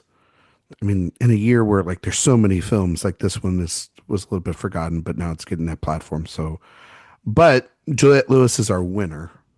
Yay. And she's going to go on the stage with those scores. She bites her thumb at you. Well, she'll bite your thumb. Mark, have you seen Dogfight? I don't think so. Yeah, I don't think so. Yeah. You think he'd like it, Karen? I think he might, but I was looking through my. I'm not at all surprised he hasn't seen it. Yeah, I don't have it listed on what I've seen. I mean, when your character is written as supposed to be, the ugly girl that gets teased and made fun of, to be the actor playing that role, and I don't know, just requires a really whole different level of knowing who you are as a person and who you are as an actor, and to absolutely be able to transcend that. So she's just phenomenal. I agree. Yeah. Karen. I think it also speaks a lot to, I think it speaks a lot to the director as well, for creating a safe environment for her to be able to flourish in that kind of a performance too. I totally agree. Karen, there's on no that exploitation. On that note, best actor. Best actor in a leading role. Now, obviously, Karen, you have to only read 4 nominees since we have taken one out of there. Yeah, so we don't have a winner in this category. Nope. So we have Warren Beatty for Bugsy, Robert De Niro in Cape Fear, Nick Nolte for The Prince of Tides, and Robin Williams for The Fisher King. Well, because the bomb pick was used in order for then Hopkins to get moved to this category. I think people are going to be so mad at us. Oh, yeah. I feel Jay and Sophia's texts are mad at you guys right now. Yeah. I just didn't get a choice. I'm going to get fucking eviscerated. Directed all to Mark. Yes. For the record. Mark not gonna help. That's not going to help Mark. Please Please at send me Mark your Likes email. Movies. This but- absolutely does feel like we need an emergency, like Academy meeting to Yeah. amend bylaws for something. So There's that gonna- this there's- doesn't happen again. Be like, This the is bomb what pick happens is when I'm on. reinstated. Yeah. Until that second. Okay. 2 picks taken from this 4, which is crazy. I'm cool with that because we get to have 3 now. That's Yes, part of the yes, magic, Eric, right? of course. It really is. You're See, this is my dream plan of all getting- along. Yeah. Uh-huh. Yeah. You don't But think you know I'm what? behind this whole thing? You know This is what? I'm You're the screwed the Machiavelli, rest of the bitch. year, buddy. You're screwed the rest of the year. I want to hear anything about this category is hard because you did this. You did Was that this. Were you doing my voice? Was a little that like bit? Yeah. like trying to do a gay voice? No, that was just me over. doing Seemed a little. Wow. your whiny Wow. voice. Anyway, Very, very pointed. I would take out Warren Beatty Yeah. and Easily. Nick Easily. Nolte. Ooh. Hmm. I would take out Beatty and Robin Williams. That would also be I- someone I consider. I would only take out Beatty, but Same. I'm not. Yeah. Oh, Oh, I don't know. Josh. Robin Williams I could see, but I wouldn't take it. I was thinking Beatty and Williams. Okay. Yeah. I mean, the only Oh. like one that stays for me is De Niro. That's just a De Niro's an easy stay. yeah. That's an Mhm. easy stay. Yeah. I think Nolte's second of that 4 though. I like him a lot in this. Karen He's good. as the I- Prince of Tides Stan. Oh yeah. Oh yeah, I'd keep Nick Nolte for sure. Okay. If we're gonna take a second one out, then I guess I would say Robin Williams, but Yeah, I if we really wanted like him in to. that movie too. I think he's Yeah. Well, we don't technically have to take another Yeah. one out yeah, because my- even without We already pick is have to one out. my pick is to only take up 80. okay, then we That's have my vote. then Okay. only 2. You know what? I like that because then there's only 2 I that have been know. eliminated, and the rules Damn stay it. the same way. Yeah. And you all just did all that shit for nothing. Really I did. like that. Damn it. Karen and Josh are on my side. 2 eliminations only. Let's go. Who would you guys You know like what? We to still got a nominate? very fun supporting actor lineup out of it, so it Yes, wasn't we all for did. naught. Yeah. It's a Oh, win. no. It's a win. It's a win. No regrets. Yeah. No regrets. That's actually what's Okay. written on your chest there, Eric. Okay. I'm actually very happy about that, honestly, because it was actually like stressing me out that Okay. we were about Who- to take out 3. I Who didn't are like it we? actually. Who are we throwing in? Well, River I think Phoenix. the River Yeah. Phoenix. River Phoenix? Okay. That's the Yeah. given. That's a- Yes. That's obviously going to get one of the spots. Honestly, I'm he gonna could have advocate- 2 spots here, but He sure. could. I'm going to. But to be clear, it's my own private Idaho. Yes. Yes. right. Mark, but what were he you is gonna say? excellent in Dogfight as well. Yes, he is. So Not that Mark the would reason know. I wanted, not that I would know, and you guys are all going to laugh at my pick, but my 13-year-old self would kill me if I didn't advocate for this. So the reason I wanted to move Hopkins out of lead and into supporting is my favorite performance of the year. I can't even keep a straight face saying this, but I fucking love Val Kilmer in The Doors. I think He's he on my is list. Amazing. He It's is great. amazing as Jim Morrison, and Jim Morrison is like my favorite music artist ever, and I think he fucking nailed it. And okay. I completely support that. Not the lead performance I would nominate from an Oliver Stone movie this year. I would nominate Costner in JFK. He's really good in I- JFK. I think he's Yes, he is. phenomenal in that I- movie. And Costner Yeah, but can I go should've up got and rid of down. Williams. You know, Costner can go Costner up and down. sucks. But that whole third act in the courtroom hinges upon him just weaving that case through with that dialogue and the editing and everything. And yes, exactly. Back and to the right. Right. Back To and the to the left. right. Back into No, the to the left. left. To the It's left. so- To the left, back into the left. So Back good. and to the And yeah, I think it's one of his best performances of his career, easily up there with like Bull Durham as the best we've ever seen Costner. And so I consider him. I throw Steve Martin out there for Father of the Bride, which I think, Martin's incredible, totally underrated performance. Yeah, those would be along with obviously River Phoenix in my own private Idaho. I mean, like that's just And then I have two others that I wanted to throw out. One, Yeah. John Turturro and I Barton have Fink, him. Barton Fink. Mhm. Yeah. Yeah. and Raul Julia in the Addams Family. Yes. Oh, good pick too. Oh, wonderful. Love him. Yeah. And Albert Brooks in Defending Your Life. See, it's a good year. It's a It great It is. year. Hey, I have Leslie Nielsen in Naked Gun 2.5. Oh, That is Oh, an incredible comedy, and he is perfect. I agree. But And you're not going to And hear you also have Denzel Washington in Mississippi Masala and Peter I- Weller. Nope, Naked that- Lunch. Mississippi Masala is 92. That's from Wait, is No, it? it was 91. Oh, No. it came out in 92. No. No. I looked it up. It was released in the fall of 91. Was it? Yeah, I Fucking did too. shit. Let me I thought will it was. Wish he would do says something. 90, says 91 on IMDb. If that Well, yeah, matters. but that does not. Yeah, but oh, you got have to look at the you have to release go- date. it you have to was go- it was in the festivals in fall of 91. Yeah. Ryan is correct. Okay. Theatrical limited release April 15th, 2022. Listeners out there, Okay, I feel please, better now. please cut that 92. Okay. and keep that on a running thing that Karen said that I was right. I said you Actually- were correct. Actually, We're when correct. the audio happened comes to once. me, I'm One cutting time. that whole section. It out, happened one so- pod. There you go. Oh, well, look at there. Hey, what Yeah. happened to that thing? Exactly. Mark, I'm not going to be mean to you. Fucking hate the I forget Doors. it. I think the Doors sucks. Ooh. The movie? The movie Yeah, or the movie band? stinks. Oh, I love the movie. Movie's so long. But I watched it on a lot of acid. so That helps. maybe I'm a I've little heard. Maybe altered yeah. about Well, my you know what? thoughts That's about fair. it. Maybe it felt faster for you because that movie's a slog to get through. I'm sorry. I don't care. He's so good. I will be on. I will He be is honest, good in I it, haven't though. I haven't watched that movie in probably 20, 25 years because I'm afraid of how it will hold up today. It's really- My yeah. 13-year-old self fell in love with Val Kilmer in that movie. So It just And moves the at such a Doors. glacier goddamn pace. It's ridiculous. And then because I was watching JFK a couple years ago when the 4K came out, and I was like, oh, let me watch some of the other Oliver Stone films. yeah. How And about then Oliver I watched Stone The with Doors, two? and that was a long afternoon. Mhm. That turned into a How about weekend. two movies though? Two great movies in that the year for Stone. Again, one great movie, and then the other is The Doors. Fine. Anything else? Anybody else?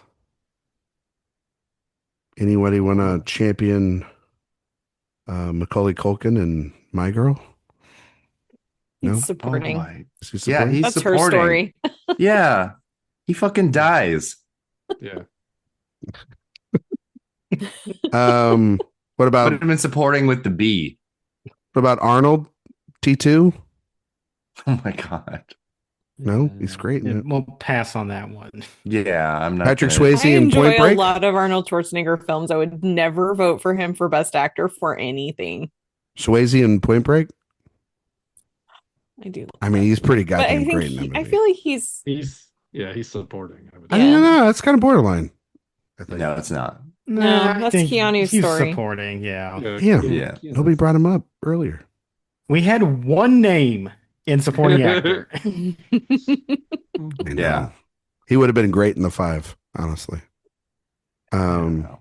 I don't know. Any fans of Frankie Bruce and Willis, Hudson Hawk. No. Were you saying Frankie and Johnny? Is that what you said, Mark? Johnny? I did. I just asked if there are any fans of it. I can't. No, Vaguely it should have been remember that. Kathy Was Michelle- Bates. For what? She did it. She did it on Broadway, and then they put fucking Michelle Oh. Pfeiffer in. But that Really? character is Okay. written like Kathy Bates Mm. and Yeah. not like Michelle Pfeiffer. I think Pacino's really good in it, though. He is good. I actually think they're He's both very remembering. good in- They're Yeah. not bad. Yeah. It just Yeah. it doesn't it changes the story. Changes the dynamic of the story. Yeah, absolutely. I Karen, what actually literally just watched that movie for the first time yesterday, and I was really in a 90s mood because I watched it on VHS. hell yeah, Damn. Josh. Love it. Make sure you Let me- rewind that sucker and send it back to Blockbuster. Let me on pop time, out my okay? laser disc. Yeah. Karen, who did you say before we were talking about Frankie and Johnny?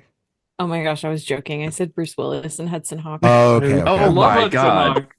Another fun movie from that year. Of course. Come on. You could say Bruce Willis in The Last Boy Scout then. There you go. Wow. Double I could, Bruce. but I didn't.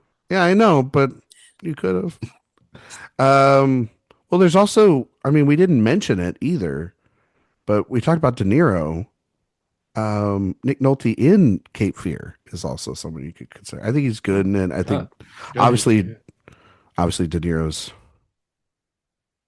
steals the show. So what a wild performance, by the way, from De Niro. Okay, we gotta get this down to 2. Well, actually, we gotta get this down to 1 because we know that Phoenix is in. So Phoenix he's in already. So yeah. So who we got? So it sounded like Val Kilmer was the easy. He was on my list. I don't know that he got my vote. All right. I go Costner. That's who I would go for. I don't, Costner, and if not Costner, I would go Turturro. I love the Turturro idea of Turturro or Raul Julia more. I do love Raul Julia. I was honestly leaning towards Raul Julia, which will also probably betray where my thoughts and best actors are, honestly, as well. But yeah, I was kind of thinking Raul Julia. For sure, Houston, Yeah. Mm-hmm. Okay, then I'm gonna say Raul Julia. Yeah. Okay. Instead of John Turturro. All right, then let's go Julia, Phoenix, good choice. De Niro, Nolte, and Williams. That's our lineup. Wow. Okay, Josh. Oh man. Yeah, Winner. this was going to be very, very difficult initially when I figured Hopkins was going to be in this lineup, but now that he is not, that decision is much, much easier because it is absolutely River Phoenix to me. Like, that is an incredibly tragic and heartbreaking performance that every time I watch it, I just fall into a million pieces because it is just so incredibly impactful to me, and there is no other option in this category. It's River Phoenix. Kind of a performance that defines an era of acting and inspires so many actors. I totally agree with Josh. River Phoenix would be my pick for this category. Karen? There's also a pretty direct line between My Own Private Idaho and why we don't have River Phoenix anymore today. So yeah, I pick River Phoenix. Erik, obviously you're going with Nick Nolte. Clearly, as everything that I've stated before, Robin Williams actually is my pick. No, it's a two-way tie. Coming into this, I was laser focused on River Phoenix winning this, and anything else could happen, and I would be fine with it. But this needs to happen. Mark? So, can I ask a follow-up question to this? Oh God, here we go. If we hadn't moved Hopkins. Oh, okay. This is a good question. Oh no, still. Would you go? So Erik, you'd go River Phoenix over Hopkins. It would not matter who was in this category. It was always going to be River Phoenix for me. Always. It would be Hopkins for me. Karen? I think I would still pick Phoenix too, yeah. Josh? I think I would have done Hopkins. Okay. It was very, very close and difficult, but And then Hopkins would have probably kept the Oscar because Mark would have. I would have had the tiebreaker. Well, thank you, Mark, for making that happen. We both win. Wow, jeez. Mark, do you have a pick for really this out of this sad. 5? I do. I mean, obviously Phoenix is winning, but I probably would lean De Niro. I do. I'm a sucker for De Niro, and I do think this is like peak De Niro. Okay. So Yeah, he's terrifying. Phoenix. This is one of the first films I saw him in. Yeah. And I was so scared of him after that. Yeah. I like villains. So A couple years ago, Sophia and I, on an old show, we did Scorsese's filmography. And it was a couple of films in between where Cape Fear and him hadn't worked together. And just the stark contrast of like seeing this and then the next year, I think like the next year or the year after, it's like The Age of Innocence. And you're just like, God, crazy performances in these films. De Niro's insane in that movie. It's one of his best performances. God, that third act where he just goes fully insane. Fully insane. Yeah. Good luck, Javier Bardem. When he's hiding under the car, I had nightmares about that for so long. Yep. Yeah. Just Yeah. that iconic image of him in the movie theater with the cigar from the moment that's. Although, I do have to say that he is terrifying, but the edge of that has been sanded off a little bit because of The Simpsons and Sideshow Bob. I won't deny that either. Oh my gosh. Josh, you know what time it is. Yeah. Best actress. Yes, it is in every episode. Yep. Okay, Best Actress. We've got Jodie Foster in The Silence of the Lambs, who was the winner. We also have Gina Davis in Thelma and Louise, Laura Dern for Rambling Rose, Bette Midler in For the Boys, and Susan Sarandon for Thelma and Louise. I feel like this is the easiest category. Yeah, we can get rid of Laura Dern and Bette Midler, right? How is it not that? Yeah. Yeah. There's no way I'm getting rid of Sarandon and Davis, and no way I'm getting rid of Jodie. Nope. So I was only going to advocate for getting rid of Bette Midler. Keeping horrid nomination. So bad. Yeah. And her clip is the fucking worst. You said you watched the Oscar ceremony. Yeah. Do you remember how Michael Douglas pronounced Susan Sarandon's name? It was like Sarandon or something. Yeah, people do that all the time. Oh my Sarandon? God, I was like, what? Actually, it was something is that like actually that, how you right? pronounce it? I'm not sure. I think she's actually said that's how you pronounce it. Is it? Crap, if that's the Wait, case. no. I thought so. Like Saran wrap, like Sarandon? I think she actually has said that is the way you pronounce it, but nobody pronounces it correctly, so she just stopped correcting people. Wow, Oh yeah, I'm gonna have to go back and look at early interviews and I'm pretty sure that is how you're supposed to say it. Which means we've also been, I guess, saying Chris Sarandon's name wrong too. Well, no, maybe he likes it that way, and she doesn't like, Yep. and maybe so. They like to just mess with people that way. Okay, right. Who are we?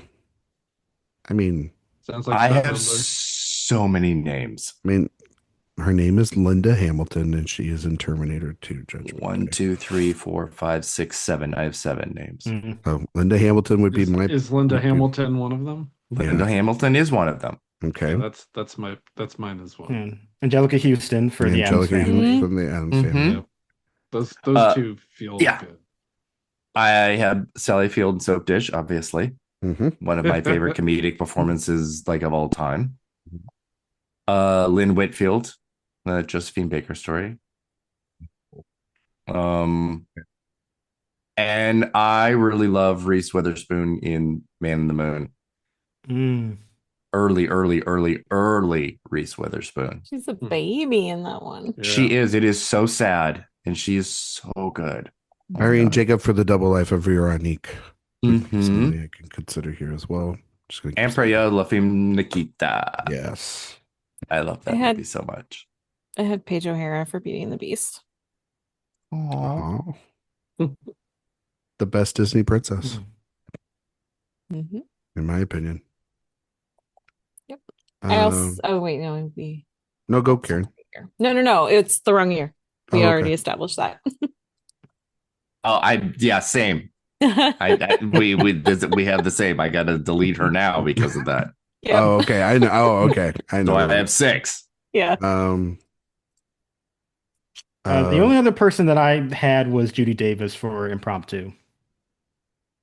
So good. I love that movie. Anyone advocate for Barbara? No. I'd nominate her fingernails before I would nominate the performance, probably. Okay. Well, there you go. Should have been in supporting, actually. Probably should have had that conversation there. Yeah. Yeah. They're gorgeous.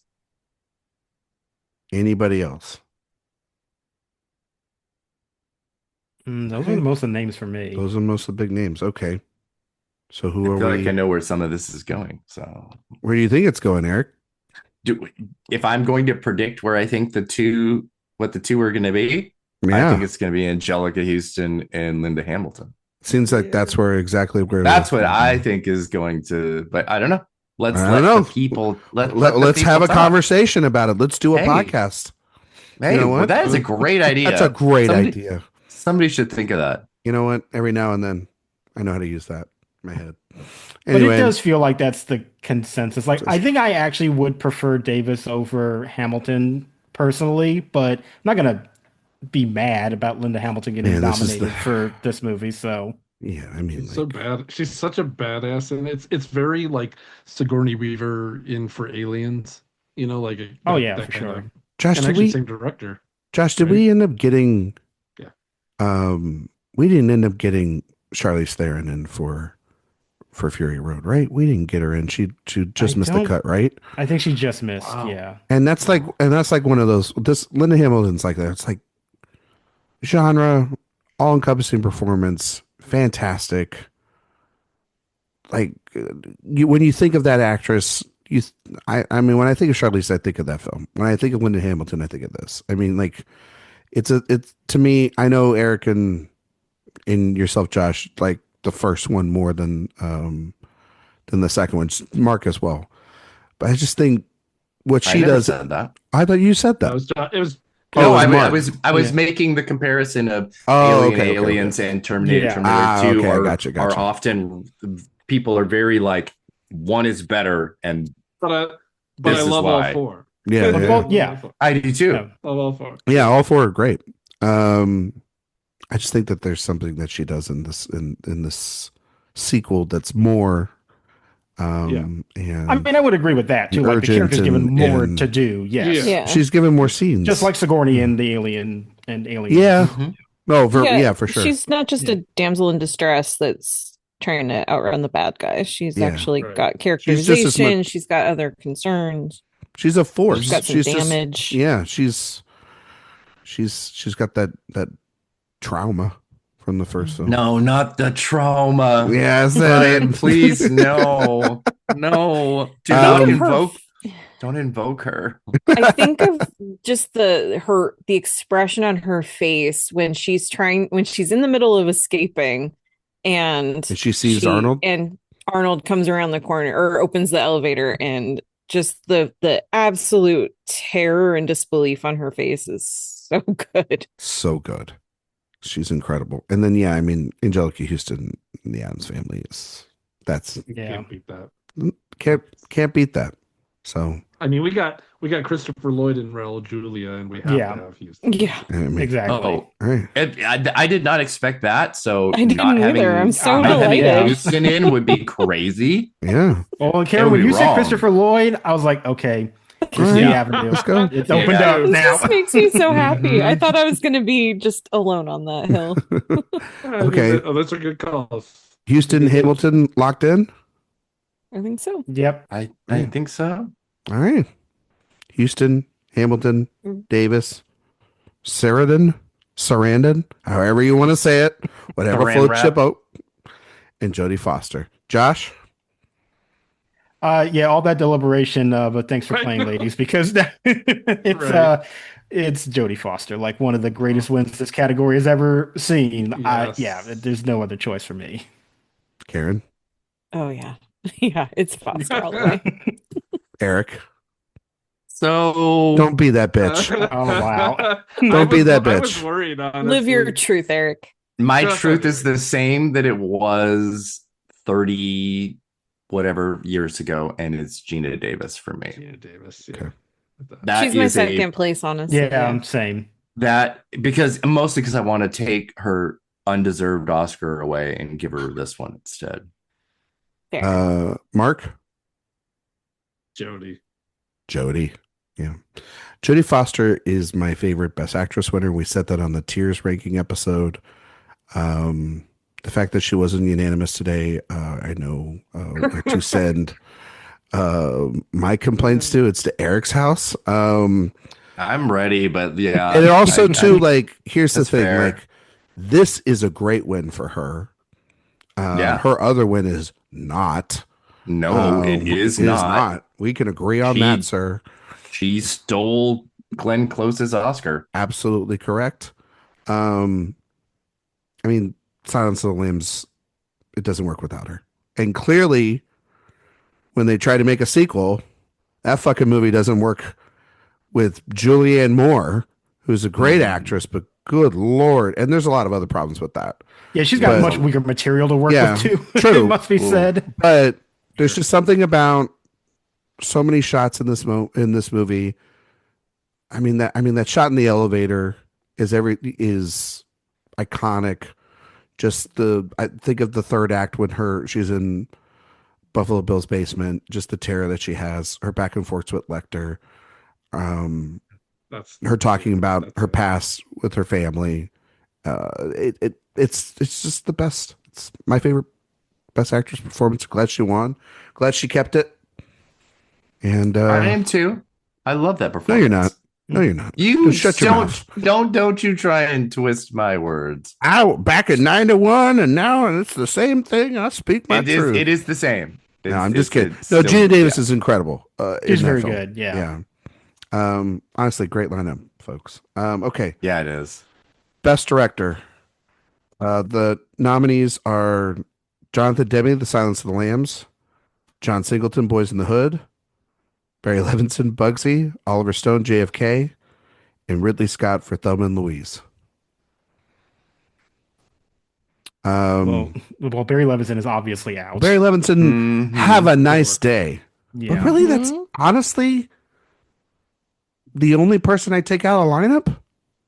I know that but there's a ton of other people that I'm going to advocate for a couple of people that are maybe unexpected. I mean, can we expand this category? Can we make that a rule? Yeah, no kidding. Don't think we can, Karen, unfortunately, but there are it's our some game. years We can do whatever we want. There's yeah, I know. There's some years I wish we could just expand this category. We can put, I mean, obviously Levinson's out. If there was somebody to replace, if you were going to kick the next person out, who would that even be? Ridley Scott? No, I wouldn't take anybody else out. No, I wouldn't either. I wouldn't take anyone else. But let's have some fun. Let's have some fun and just suffer with only one. Oh, Mark's gonna say it. And Mark, don't. Yeah, I wouldn't kick him out. I love Ridley Scott, but that's who. If you ask a second person, so basically who I'd rank fourth in this list, it'd be Ridley. And I love Ridley. So. Yeah. Why are you too scared to say John Singleton? Deep down inside, we know what know what you're doing, Mark. I mean, I'd put him third, but no, I'm not afraid. I'm not afraid to say anything. I know you're not. If there's anybody that's not afraid, I don't give a fuck. Yes. Okay. Levinson just for now. The problem is that there are two that I want in, but there's only one I want out. There's like three names actually that I have on my list. It's like I would love any of them to be in. And you know what? I will even say this. There are 5 on my list, but I have 2 that I feel really strongly about. Yeah. I get you, Karen. But I would actually even still say that I would not really advocate for John Singleton out. But I do think, like, as you were talking about, Ryan, there is something to that movie that it is very well made. But as I was rewatching it, I was kind of feeling like, well, this kind of does make sense that this got nominated because there is something kind of traditional to the form in that storytelling. Still good, don't get me wrong. Like, it is still very well done.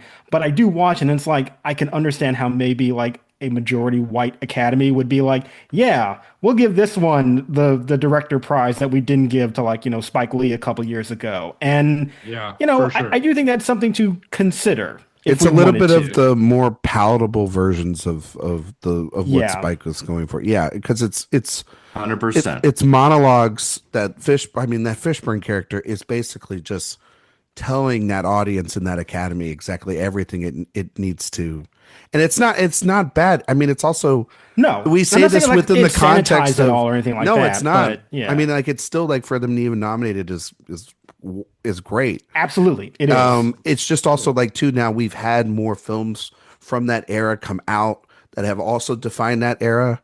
And but that's the thing that's great about it, and why it's even here is because it was the film that laid the path. Yes, exactly. So it's like complaining about some roles that, like, Sidney Poitier got nominated for. It's like, yeah, you can call them traditional and a little basic, but you need that framework to break through at first. So like I get it. I'm just like saying, because I know we're going to have a very typical conversation about who to replace. Like that is criteria that I do take into account, but I also understand why Singleton is here and why it's important that he's here. But just based on the film itself, it is a little traditional in terms of the directing. Yeah. And when you stack it up against the work of Stone, Scott, and Demi as well too. I would personally I would put Ridley out like Mark would. I'm not going to, because we're only going to have one spot right now. Yeah, we're just going to have to kill our darlings with We're this just going to one, have to kill some darlings, and it's going to suck. Yeah. But that's the point of the game, folks. Yeah. All right, let's throw them out. Let's hear them. My two that I feel most strongly about, one is swapping one Barry for another, Barry Sonnenfeld for the Addams Family. And my other is Gus Van Sant. My Own Private Idaho. Okay. Who else? I mean, I love those, and those were not even three that were initially in my listing, because I also had James Cameron for Terminator 2. Even though I have issues with the story, you can't deny the filmmaking of that movie. It's Big Jim. Yeah. Also Joel Cohen for Barton Fink. Yeah. Even though it is technically both of them, but it's only credited for Joel. And then Scorsese for Cape Fear. I like to nominate nominate Catherine Bigelow for Point Break. Because I would like to, in the year of Big Jim, nominate his ex-wife. just to make him have to sit there and watch that. That would be hilarious. Were they together? I think they were still together a little bit. Yeah, I think they were still together. No. Which actually makes it even because he was with Linda Hamilton at the time. Yeah. Oh, he was? Okay. Yeah, and then he cheated on Linda Hamilton after Titanic, and she got all that Titanic money, and good for her. Good for her. Yeah, she was the real king of the world at that point. Yeah, that's why he's never going to get divorced again, no matter how many more Avatar movies he makes. It's like, exactly. I can't split this pot anymore. Exactly. So Bigelow would be somebody I consider as well. I like the Cameron for Terminator 2 pick. I also think we should recognize Gary Truesdale and Kirk Wise for having the first animated film for Best Picture. I like that. Yeah, they're on my list too. I like that a lot. So I have two names that will not get anything, but I need to mention them because it's directors that don't get attention in this category, and they're documentary filmmakers. One is Jenny Livingston for Paris is Burning, and the other is Alec Kashashian for Madonna, Truth or Dare. Both films that changed the entire Madonna foundation of the kinds of docs that they made. Truth or Dare changed what a music doc is forever. And Paris is Burning introduced that world to mainstream along with Madonna. So I can't not mention those, but Gus Van Sant is my singular choice because I know the other two wouldn't get anything. Although no, actually, Erik, I forgot that Paris is Burning was 91. I forgot about that. Yep. And this is one of my all-time favorite movies. Because we didn't have it last year, Josh. And yeah, because I'd forgotten about that. Damn it. Well, if you want to, I will move off of Gus Van Sant to that. But there's a lot of choices here, and we have one. Okay, you know what? I'm actually not going to do it for this category because I feel like we got more spots to work with in Best Picture. Spoiler alert, and I will be more of an advocate for it there. So, yeah. But thank you for reminding me because I completely forgot about that. Those two movies mean so much to me, and just as filmmakers, I just wish documentaries could break through more.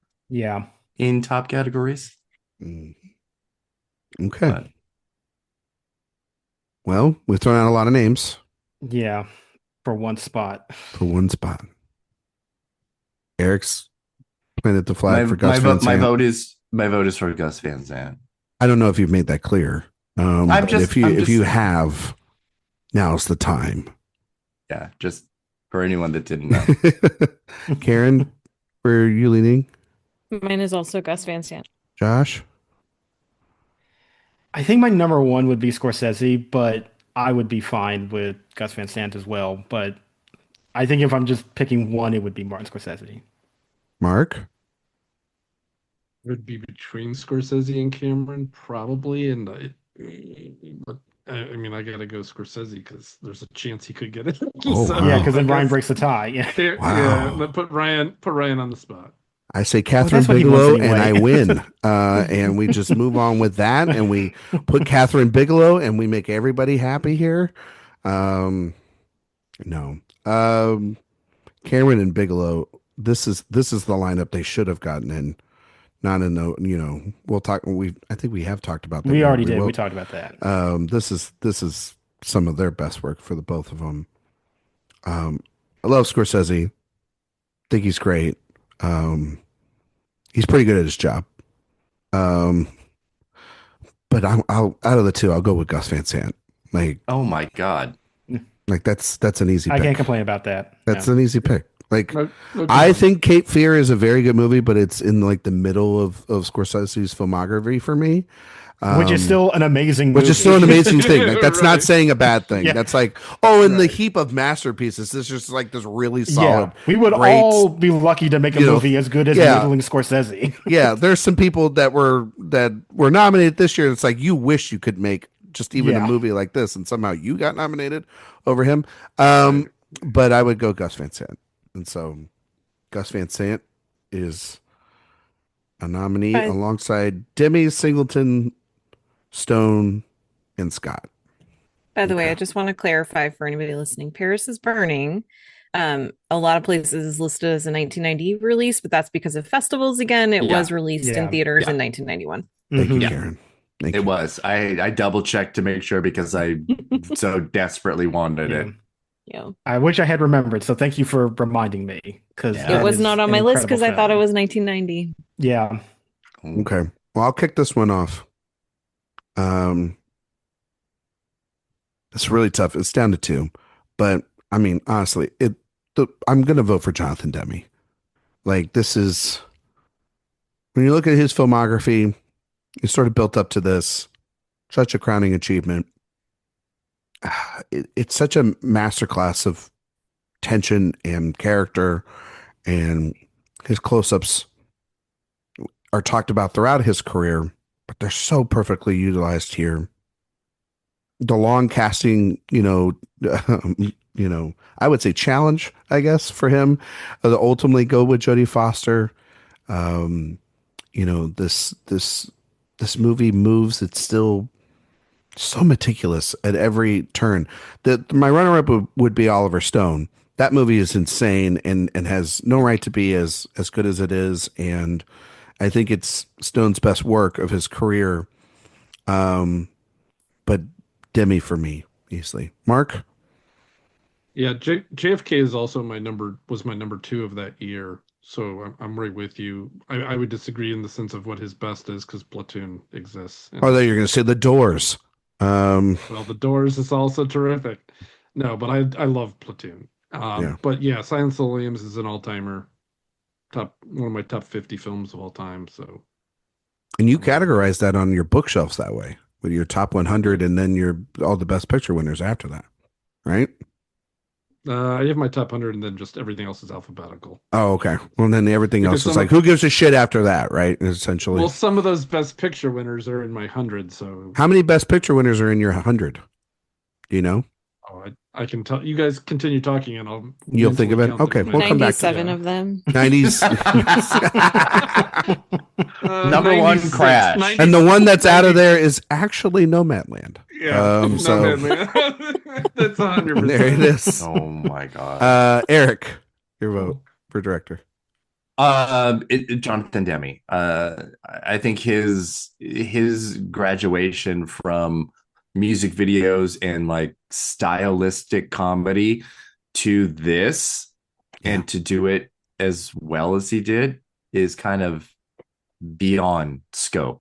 Yeah. Just not the first person that you would think of, but ultimately the best person for it.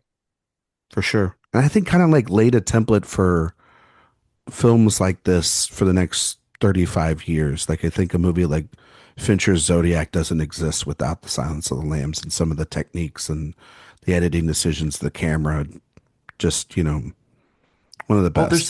there's something more. The choices in Silence are so rustic, Yeah. and not Because it's almost not as if really polished, which makes it feel creepier, and to the mind's eye, you're if you see something, it's so weird that we think like this, but if we see something slightly grainy, it feels like a documentary, which feels like real life, even though we see things in full regular 4K 3D as a human eye would. But there's something about when we watch a movie that our brains tell us something, that we're seeing something different. And there's something so raw about how he shows everything in Silence of the Lambs. And so it just is extra creepy and extra real. I think that unpolished thing also goes back to Clarice because she's still so new out of the academy and everything. She's not a full-blown agent. She's a robe. Exactly. So, a well-polished robe. So there is an unfilteredness still in there. And I think that's purposeful. Anyway, Karen, your winner. I am also picking Jonathan Demme. I think that so I had the opportunity to actually see a screening in a theater. I'd only ever seen this film on TV. And I got to see this as like a special screening at, I think, TCM Fest a couple of years ago, something like that. And just seeing it really is just a different experience seeing a movie on the big screen, and all the detail and just all these things that I had never really noticed before, never caught before, just really pop in a new way. And I think one of the things that really stuck out to me more than it ever had was details like the cinematography, that sort of more guerrilla documentary style. And I think it's really exceptional. I think the performances are great. I think that the performance that he draws from Anthony Hopkins and the way that character is incorporated into the film, one of the reasons that it's so controversial, whether that is a lead or a supporting role, is because even when we don't see him, we're constantly thinking about Hannibal Lecter, who really has very little to do with the central story. Right. She's not investigating him. She's investigating some other guy, and he's just her way into it. And yet he's such a vital part of the film and the experience of watching it. I've seen it so many times now, and it's still really intense and thrilling every single time. And I think it's just powerful work, and that's all credit to the director. Josh, clean sweep. Well, let me just say this. If I could, I would tie between Oliver Stone and Jonathan Demme, because those are like two filmmakers who are working at like opposite ends of the spectrum in terms of how to deliver their movies, where there is this kind of calm procedure in one and then just utter chaos on the other, but you're invested in both. And I like both of them nearly equally, but I can only pick one. And so I am going to vote for Jonathan Demme. Yeah. And the reason why I do eventually side ever so slightly to him is because I think about the last time I rewatched this movie. It is the final scene between Clarice and Hannibal talking, where they're in that like gymnasium and he's in the cell. And you just get that moment when they're just staring at each other and the camera zooms into these extreme close-ups on their faces, and there's nothing else going on. It is just you locked in to that conversation between the two of them. And that is one of those things with a directorial choice that is seemingly so simple, but requires you to have an incredible amount of control and confidence in how you're going to shoot that to make sure that those actors are going to be locked in as well, and that the audience is going to be participating in everything that's happening at the same time. And to accomplish that with such seemingly limited means, I think is an incredible feat of directing. And so much of that movie is well put together, but I just think about that one scene that really underlines the genius of Demme and what he does with that material. So it's not by a great margin, but I am going to vote for Jonathan Demme nonetheless. It's a sweep. That's Nice. correct. It's great. Yeah. Gotta love it. Best Picture time. The Silence of the Lambs was the winner of Best Picture. Beauty and the Beast, Bugsy, JFK, The Prince of Tides were the other nominees. Well, once again, goodbye, Bugsy. Bugsy, goodbye. Yeah, get that Mark Johnson nomination Yeah. out of here. Oh my God. Wow. He doesn't like Yeah. movies either, Forever. Karen. I forgot about that. Yeah. I've got enough on my slate. I also would advocate toward Prince of Tides being out. think I there's am plenty of other movies. shocked. I I am know. so surprised that you would say such a What thing. is it? What can you do? Listen, my favorite film that year is a female-led psychological thriller. Come on. But yeah, no. Wow. I- You're really I'm not pulling as- that card. Wow, he really Mhm. just like kind I of. mean, I will say that He was went a a little long bit of a way on stretch that to one. get there. I mean, Yeah. am I alone? Am I alone though? Really, with Prince of Tides being out? Probably not, but If I was playing the game and playing the exercise, then the next one. Yeah, up I would mean, be playing the Prince of- game, I be would. Prince of Tides, because the other There you three go. are 5 out of 5 masterpieces that I would Yeah. take out. in a And heartbeat. we have a lot of movies we've been talking about that I think we all like more than I those don't two have to films. take it So out though. I'm not. I think we want to create space for two.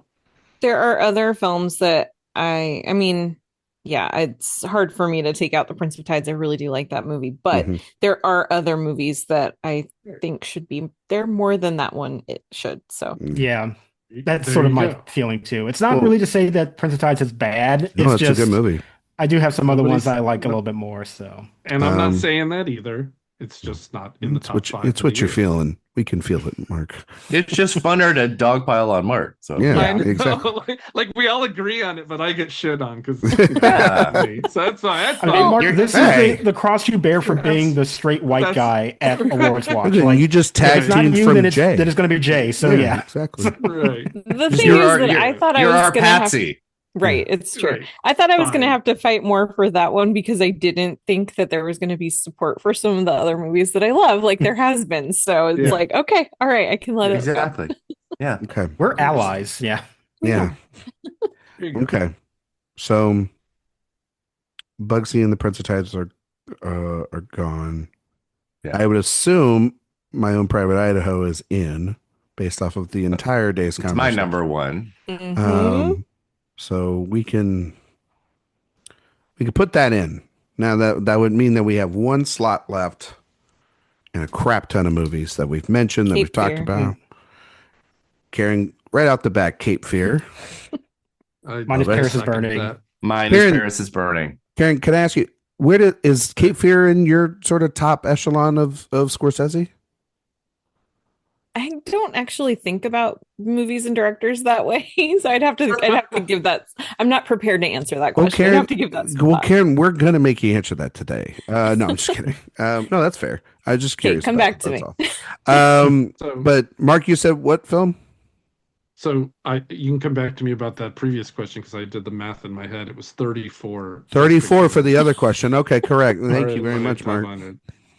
Okay. But yeah, I'm with Karen on Cape Fear. That Cape is Fear. in my top 5 for Okay. the year. So Eric, you said Paris is Burning. Oh, that is a good Yeah, choice. this is the place to advocate for a documentary film because it can't really be in the other categories other than We've done- director. So yeah. And we've done it before. Josh, I assume Oh Paris yeah, is Burning. it's Paris is Burning. Yeah, that is one of like my all-time favorite movies, and yeah, I'm not budging from that one. Okay. Barton Fink, Father of the That was Bride. also on my list. Yeah, it was on the list. T2. I will Mhm. say I'm not super passionate about Cape Fear getting in, so if it means more to Point, Erik and Josh, I'm totally cool with Paris is Point Burning. Break. Definitely not Point Break. I think Definitely we just not. switched to 4 votes for Paris is Burning. Yeah. I So think so. Mm. I All think right. Oh my I God. think we just made it very easy. there you go. Paris Burning, My Own Private Idaho, JFK, Beauty and the Beast, and Silence of the Lambs. what an Good five. insanely amazing lineup. What? Can you imagine? Could you imagine Yeah. if they were that good? I mean, come My on, goodness. guys. This is a very LGBTQ plus lineup, I'm just gonna say. Yeah. It's Like- also a very LGBT. I can't Yeah. say it again. LGBTQ. TQIA plus. Yeah. We don't need Um, the A. Yeah. Website and just podcast. plus is So- fine. There you Yeah. go. Yeah, we'll get him by the next episode to memorize it all. Oh Josh, my God. I can't. Oh man, start with me. your pick, buddy. Hmm. It's Yeah. tough. This is This is hard tough. because I All love- 5 out of 5 Is it? films. Yeah. Come on. No, I think it is because I love all of these movies for like kind of different reasons. And ask me on a certain day, I might be feeling a different way about something. So like, Do what you got to do, Josh. okay, you know what? I'm just gonna be true to myself Mhm. and say that the movie that I actually do kind of think about a lot in this category that I often come back to is JFK. It is There you like go. that insane movie that I don't believe like a lick of it. It is such like BS. I don't think any of it is true, but it's so compelling. Like I want to believe. Like I really do. I want to go in all in on that crazy conspiracy. And I just think that the achievement in filmmaking to deliver that has always stuck with me. Like I remember seeing that movie as a teenager and was just like blown away by it. So I'm not mad with any of these options really, but if I'm going to be true in my heart, I am gonna say JFK. Okay. Okay. That's what you should do. Mark, Silence of the Lambs. Silence of the Lambs. As simple as that. Simple as that. Okay. All timer. Karen. Are we all gonna vote for different movies? Um Oh shit! Really? I don't know because I was listening to what Josh was saying, and it's like, man, if I'm being true to myself, You should. You should. Vote for Do what it, you Karen. I love Beauty and the Beast so much, and Do it's it. so good. It's a movie about a nerdy girl who loves to read books, and it's great. Yeah. And the characters are I just love that movie, so I'm voting for Beauty and the Beast Wow. Okay. Eric- until we and start having Eric? like alliances, right? Eric. I feel like I know what Eric might be doing. Well, I kind of feel inspired now. Oh shit! What do we do? Very it. much. I thought maybe this was going to be a little bit easier, but the lineup that we have Yeah. is so beautiful that any of them I think would be incredible winners. Yeah. But I also fought very hard for the two that I wanted here. So why would I not go with one of those? As much as I think Silence of the Lambs is an absolute 5 out of 5, Mhm. 10 out of 10, Mm-hmm. 5 on Letterboxd, all the things that you give it. So I think I might want to go between Paris is Burning and My Own Private Idaho, and keeping it fucking gay like I love to do. Yeah. Do it. I don't know. This is What do you think is the best?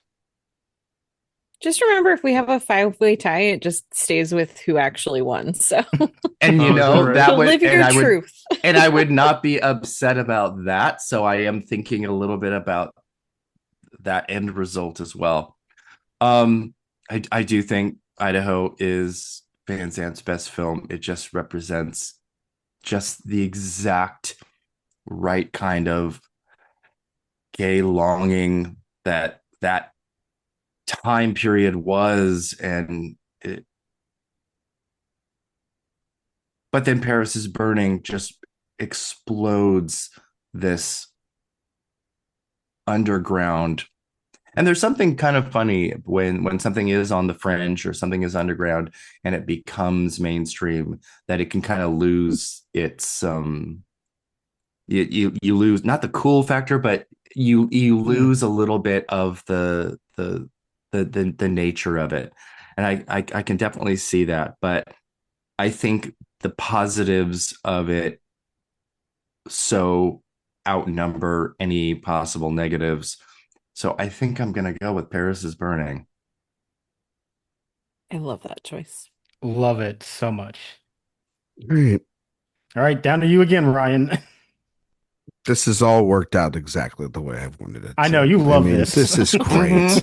This is what I love about this show. We've gotten here to the final one. We got Mark going with the best picture winner. We've got Josh going with his heart. We've got, we got Karen going with nostalgia and her favorite film at the time. And we've got Erik going with history. Because, a documentary win would be awesome. An animated film would be awesome. Keeping it with Silence of the Lambs is awesome. JFK is a wild-ass fucking movie, and that would be awesome. And if I voted for My Private Idaho, then we'd all have to just go with Silence of the Lambs, and we'd have a wonderful day. And we'd all be happy. And we'd all be happy either way, because we all voted for... It's right there for you to do. We all voted for our truth. It's right there. There are no bad options here. Yeah. I got to say my truth, which is I won't be voting for My Private Idaho. So sorry to all the people out there winning a fight. Well, that's good because it's called My Own Private Idaho. My Own Private Idaho. Sorry. I'm having a... Thank you, Karen. Sorry. Karen's got to dog me at least a little bit on the show. If I was still... This is tough because Beauty and the Beast is my favorite Disney movie of all time. I remember watching that movie, going through that VHS, just absolutely. We had to buy a second copy. I saw the Broadway version of it like 3 or 4 times as a kid when it would come into town. I saw it on ice. That's one of my earliest memories too. Of seeing Beauty and the Beast on ice. Wow. I did. Yeah. Like my parents, my God, they were just like, this kid can't get enough of this movie. And that's when they knew. That's when they knew he loved cinema. JFK has been like a discovery over like the last couple of years that like I'm like you, Josh. That movie makes no sense. And that movie is lunacy, absolute lunacy. And that people went and saw it and kind of still like by the end of it, you're like, maybe he is right. Maybe he does got something. It does say something there. Silence of the Lambs, though, is one of my favorite Best Picture winners of all time. It also has maybe one of the great viewing experiences Erik and I have had in the last year. When we went to the New Beverly in Los Angeles and watched it, where literally Buffalo Bill was sitting right next to us or right in front of us. Oh my God. Wow. Because there was a guy, I think we talked about this on Director Watch, but there was a guy who brought like 3 grocery bags worth of snacks yeah. All right. into the theater and kept opening like Sun Chips and popcorn and nuts and gummies and candy and all this shit. And when the movie was over, just like left all the trash on the floor, bags spilled everywhere, and just walked out. And I was like, wow, if that's not a midnight LA movie, experience like for the ages, I don't know what to tell you. I love Silence of the Lambs so much. Do it. But I'm going to be honest with myself too, Josh. The movie I think about a lot and go back to is JFK. So I am going to go against all precedent and just have some fun here. What? And say JFK has my vote. And JFK is our Best Picture winner. Wow. I didn't think that was going to happen. All right. Oh my goodness. What do you think? You okay with that? I'm a little surprised, honestly. I really thought you were doing Silence of the Lambs. Nah, fuck it. We're going with Silence of the Lambs. I'm not doing that shit. Come on. You just waited for Mark to take the mask off. I know, I'm like, come on. Everybody knows me better than that. Right now. Silence of the Lambs all the way. Great movie. In the Criterion Collection. You can get a 4K of it. It's a movie we watched before we watched any films at Cannes last year. We got this crazy story out of it. It's the movie that like my parents and that horrible print at the that horrible print that was like very, very sketchy. But it's the film that this is one of those movies, Silence of the Lambs, that my parents showed me at a very, very young age and said, this is the movie that 2 weeks after you were born won Best Picture. It's been like ingrained in the blood since then. So like, yeah, Silence of the Lambs. Runner up. Tie between JFK and Beauty and the Beast. Like Beauty and the Beast, God, just the perfect movie. Under 90 minutes, in and out, great songs. Terrific movie. 10 out of 10, no notes. All right. Silence of the Lambs, Best Picture winner. All that to say that it also won Adapted Screenplay. My Own Private Idaho won Original Screenplay. Anthony Hopkins won Best Supporting Actor. Juliette Lewis, Best Supporting Actress. River Phoenix for Best Actor. Jodie Foster for Best Actress, Best Director, Jonathan Demme, and The Silence of the Lambs wins Best Picture. Fun episode, the same folks. Amount of Oscars. Same amount of Oscars. Exact same just categories. Not a Big Five winner anymore, according to And the same AwardsWatch. people won. Yeah. Mm-hmm. Just suspenseful? I think so. We just got a River Phoenix win. Yeah, exactly. Who's worth it? Worth it. Worth it. And the bomb pick. Yeah. Bomb pick was used. And guess what? 8 more months of doing these retrospectives, and there cannot be a bomb pick. You should. Here's another Mark suggestion. I know. Listen. Trying to get out of here. I think the bomb pick is so cool and fun that I think you should be allowed to do one per year, not one per year, one per podcast, if you will. Like year in review. Yeah, but then we're bombing things left and right. Because everything. And I'm not pro bomb category. Well, I was going to say we should be able to do it one per category. We can't do it like anymore. Oh, that's a good idea. Or how about interesting? I mean, if we were calling it an Oppenheimer, maybe it should be 2. Oh, per year. I was going to say we've dropped 2 bombs, so why don't we get 2? Yeah, we got 2 per year. All right. See, this is why Josh is the keeper of the rules, because he said it, not me. All right. Mm-hmm. That's something to really think about. Okay.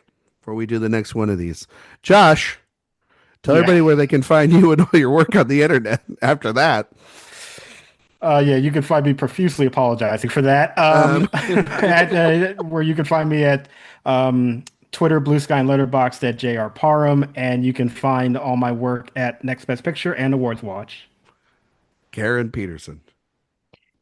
Oh my goodness. Well, you can find me on awardswatch.com writing about TV mostly these days.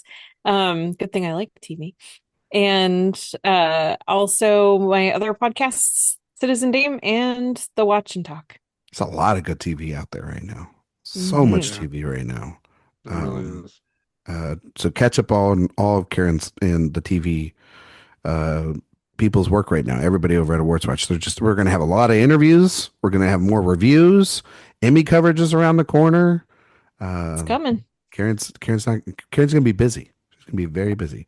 Mark Johnson. You can follow me at Mark Likes Movies and at AwardsWatch and The Contending. Mark hates movies. Mark hates movies. He hates the Prince of Tides. Erik Anderson. Well, before I do that, I want to just, if people, they should go and rewatch this Oscars. It's online, and it's a lot of fun. 3.5 hours of your life. It's only 3.5 hours, and they get everything done, including the full Debbie Allen choreographed pieces for the score, all 5 songs with huge production values. It's wonderful. And then it's absolutely unhinged because original song comes after Best Actor because they still The original song gets pushed all the way to the end of the show Oh because wow. they're doing all of the performances, but they do Beauty and the Beast last, way at the end of the show. It's bizarre. It's crazy. Wow, that's And then you have awesome. Jonathan Demme's 5-minute speech where he says like 40 Yeah. times. Also It's pretty rough to watch classic. that one. Yeah. It is rough because he keeps saying, I'll make this quick, and then goes on for like 2 more minutes. Oh, and so then that's where Adrian Brody got it from. that's where I get it from. Yeah, But it's that great. too. It's a really fun show. But yes, you can find me at awardswatch.com, at awards Erik on Twitter, and AwardsWatch everywhere else. So much Emmy stuff coming in April and May. My goodness. Yeah, April, May, and then canned stuff too in May. Mm-hmm. Tons of stuff. Tons and tons of stuff. You can find me on Twitter, Instagram, Letterboxd, Blue Sky at Ryan McQuade 77. You can find all my work here at awardswatch.com. If you like podcasts, we have the Director Watch podcast that releases on Thursdays. We're starting a series on the films of Charles Burnett. Killer of Sheep is the first film up. So if you want to hear me and Jay talk about some pretty important cinema, independent cinema, you can start this week. It's a mini series on that, and then we have our big summer series coming up. A lot of guests, a lot of fun to be had. 5 stars on Spotify and on iTunes while you're on the website. Sign up for the newsletter. Erik releases it at least twice a week. It's the best place to get all of our news, reviews, interviews, podcasts, all sent to you in one place. Next week, we will be back. And it will not be a retrospective, unfortunately, folks, but it will be a review of the latest film from A24 and filmmaker David Lowery in Mother Mary. I've seen it already. I'm super excited to talk about it. I think Josh will be on with me for that one, and it'll be maybe somebody else will want to join. Be a great time to talk about one of the better films, in my opinion, of the year. Thank you all so much for listening, and we will see you all next time.